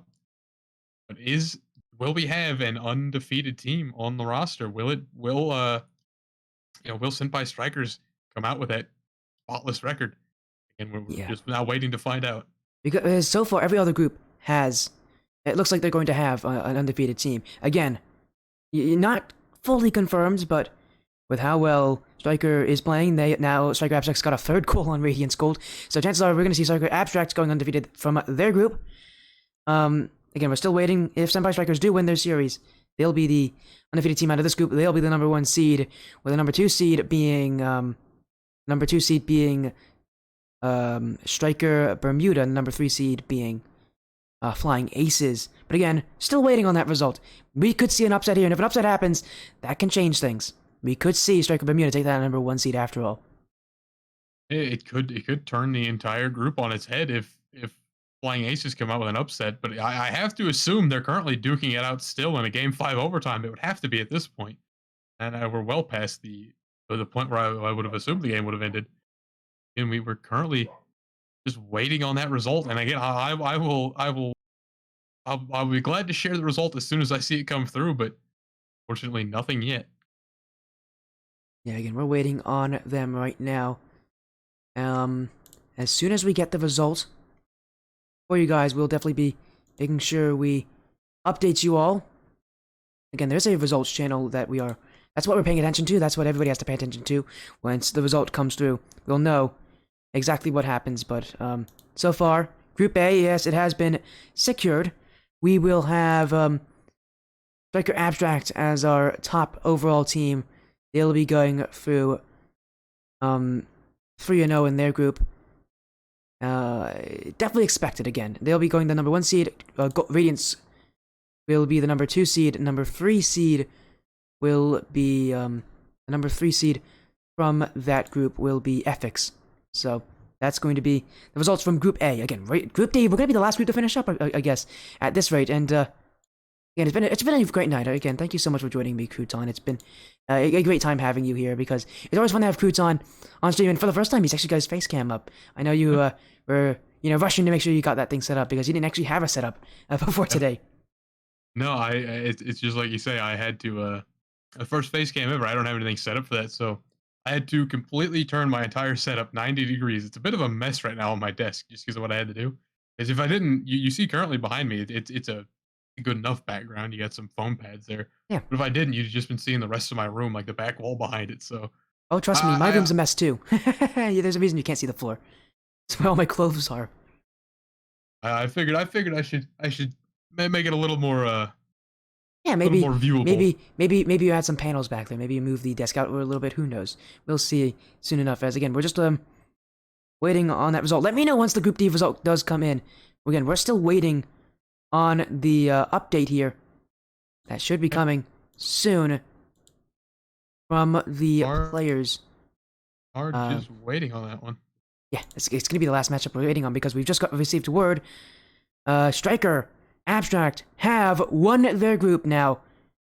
3-0. They are the best team from their group. There's nothing you can say about it. 6-0 in Game 3. They swept Radiant's Gold. They are the best team in their group, and no surprise here. I think most people expected them to be there. And again, a great result for Stryker Abstract. They've done this before. It's not been the first time. I think they've gone 9-0 in a group. Oh yeah, no, they might be in prime position to take the entire thing in the next 2 days. Well, yes. I mean, there's going to be 4 teams there, and again, we're still learning what will be the 4th team, because that matchup that other matchup, that will decide who will win it, who will be that team. As again, we're just waiting. You actually have them. DM one of the teams. See if we actually do have the results. Maybe they just forgot to send it. Go DM one of the teams.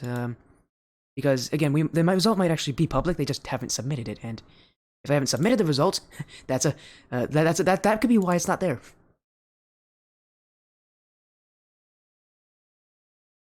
I have DM'd the captain of Flying Aces, so we'll hear back that if we get an update on that. Yep. And again, while that's happening, every match has been updated except for this one, so we're just waiting on the last match before we'll end this stream. Again, thank you. It's Shockalizer, right? For for Senpai Strikers. I'll DM Shockalizer he's their as well, standing just to captain see if right we can now. get this result quickly. Yeah. Go message both of them. We'll see who will win out this one. If there is a top tier team still waiting on this one. They haven't actually had our match result as well. Let me go let them know what the match result is. because apparently no one's actually sent in the results. It was our last result was Omega losing to Stryker Bermuda 3-1.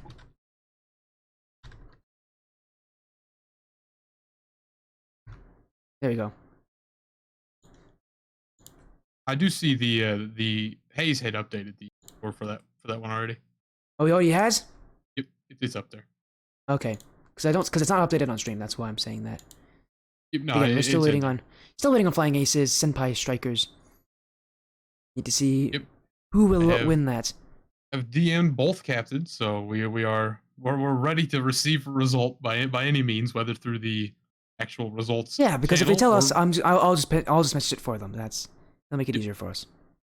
So far, nothing though. I have to assume they're in a 5-minute overtime in Game 5 or something. I think one of them may have just forgot.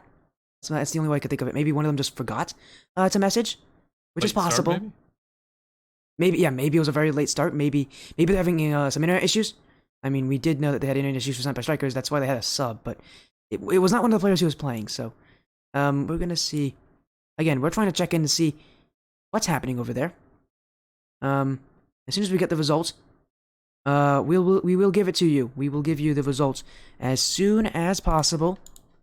Again, we're gonna go and get a raid for the OneUp Gaming channel, but we're gonna be live just until we get the results so that we can report it to you. Any of you who should stick around and wait for that, but it'll also be reporting on as well. So, again, go show support to OneUp Gaming. We're still live, we're still running, but of course, just waiting on that final result to come through. Yep, and again, we will send that result through as soon as it's available, but even after messaging both captains, I have received no. Yeah, it's interesting. I've never had. And it take this long again. It must be a long result. I'm gonna sneeze. Just sneeze there. My goodness. Bless me. Oh, that shook me up. Again, everybody now leaving the mainstream. So the mainstream, they're still waiting on that last result. Again, as you said, it must be a really long overtime. There's no. Yeah, I can't think why that's happening. And because, I have sent the DM to both captains, and I can only assume that they're still duking it out in a. I mean, does it say that any of them are playing Rocket League right now? Yeah, they're both playing. And Rocket League. They must still be in their series. My goodness. Oh, here it is. No, I see it. It's 5-1 with 1 second remaining. Oh, maybe. I think we'll be receiving the results soon. I have an update. Juicy Duck says not yet. They don't have a result yet. So he just messaged confirmed you. that they are currently playing. They're still playing. Yep. They must be in Game 5 then, because there's no way they can't be. Again, we're gonna have to take a look. Again, we're still waiting. That's why we're still live. We're still live, just so that we can get the results, just so that we can finalize everything for our group. Every other group has finalized except ours. If our group finalized earlier, we would have ended the stream by now, but we're still waiting. We that would have been a fun series. We could have gotten that series. Okay, hold on. What happens? I think we might be waiting a minute because now they are in another private match with 5 minutes remaining. I think they had a late start or something because it's a brand new private match. Late start and Game 5. Yep, I think so. So we might be waiting a while for a result, honestly. Yeah, that's interesting. Again, maybe we're not gonna be able to jump in and say hi, but again, we'll stick around for that. Keep me updated. In fact, actually, if you want to, you can ask the teams if we can jump in and say hi to it. Ask teams with the lobby info. I could actually join. I don't have a problem with that. Yeah, I'm totally not set up for it, but it doesn't matter. I'm totally not set up, but it does not matter. Yeah, just send them a message, ask them if we want to do that. Again, I'm not set up at all. I don't have the right graphics for this. But again, it doesn't matter. It literally does not matter. I'll jump in. And also, ask the teams who's on what side, so that I can actually get everything set up. Currently messaging the captain. Yeah, and ask them who's on what side as well, because I need, again, if I can get I'll get my stream up and ready for that. Again, one of these teams, Senpai Strikers, 2-0. They must be, yeah. That's why I was saying we should just jump in, see what it's like at the end of the groups, because yeah, we're still That's why the OneUp Gaming channel I think is still live as well, because they're still waiting on that result too. Yeah. Unfortunately, we're We're sort of being held hostage here by the final match of the group stage. Yep. One more I matchup. I have sent the message out to the captain of Senpai Stryker. Yeah, if we can join in, that would Hop be in great. there. If not, you know, it's still there's a lot of Oh yeah, suspense I because have you the can see the lobby info, result. Sporty. Oh, great. Who's on what I side, don't by the know way? which team they are because I asked, but I haven't. Well, that's received fine. As soon as the we official join, I can update everything. Because right now my Let graphics me- say Golden Hour Esports. That was a matchup we had a while ago. I'm gonna DM you this lobby info. Actually, yeah, 1 second. Well, because I'm actually not even in Rocket League right now. Oh, That's a problem. How much time is left? let me Does it see if say? I can get in. How much time? Yeah, if you want to just invite me to the party, I'll jump in, and we'll see what's happening. Again, the last matchup probably. And ask them what the series scoreline I is. believe I'm loading in. So Okay. The good news is the match is happening. Cool. I've You seen can the invite lobby me. info. Oh, you did. Just send me a party invite. I can join the match that way. I will do that. I do have somewhat bad news. They're not finished. They're not even on match 5, so they must have had a late start. Oh, what's the scoreline right now? Currently, well, hey, let me invite you first. And then Yeah. updates. Send me an invite. Here's your invite. So let me see who's who. I don't even have You'll an update on. recognize who is who. But again, just let us So know. Flying Aces is currently losing 2-1, and they're tied in. I believe this is game 4. Game 4, 2-1. 2-1 for Senpai Strikers. Senpai Strikers who are on the orange. Yep, Senpai Strikers is orange. Flying Aces blue. Game 4, 2-1 currently in the favor of Senpai Strikers. Again, reminder, 1-1 for the other side as well, right? Yeah, they're 1-1. They're currently tied.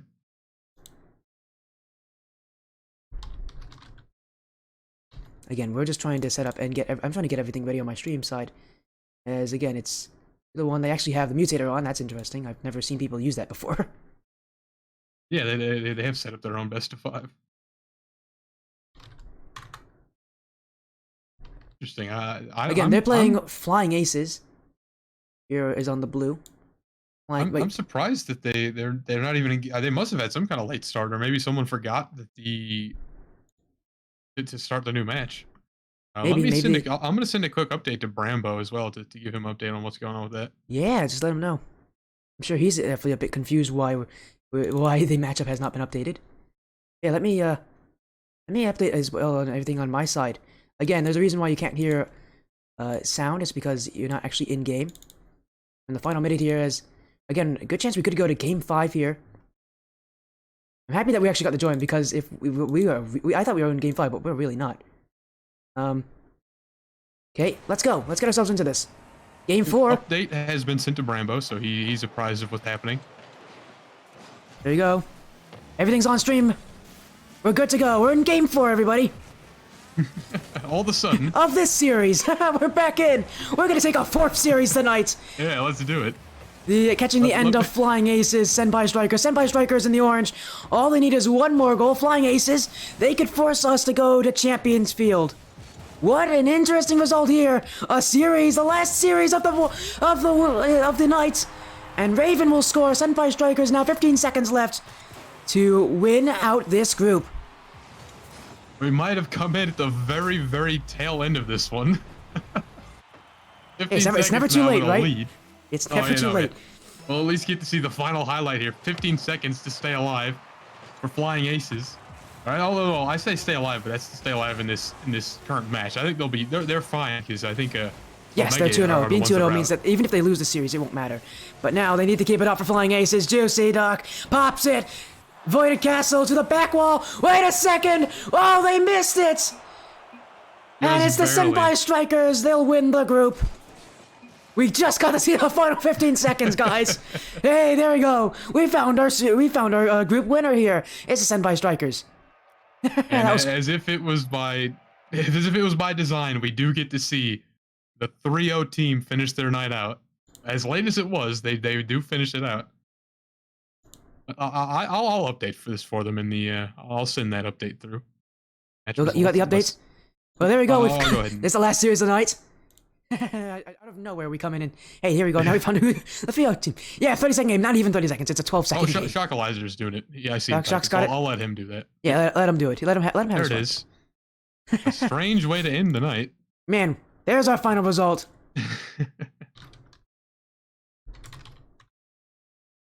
Senpai Strikers are undefeated in their group. And we had a feeling it would happen, that there would be an undefeated team. I was under the impression it would have been Bermuda, but didn't have the best performance, did I Bermuda? mean, to be fair, we both made incorrect predictions. I thought it was going to be Omega. That is true. But we're both wrong.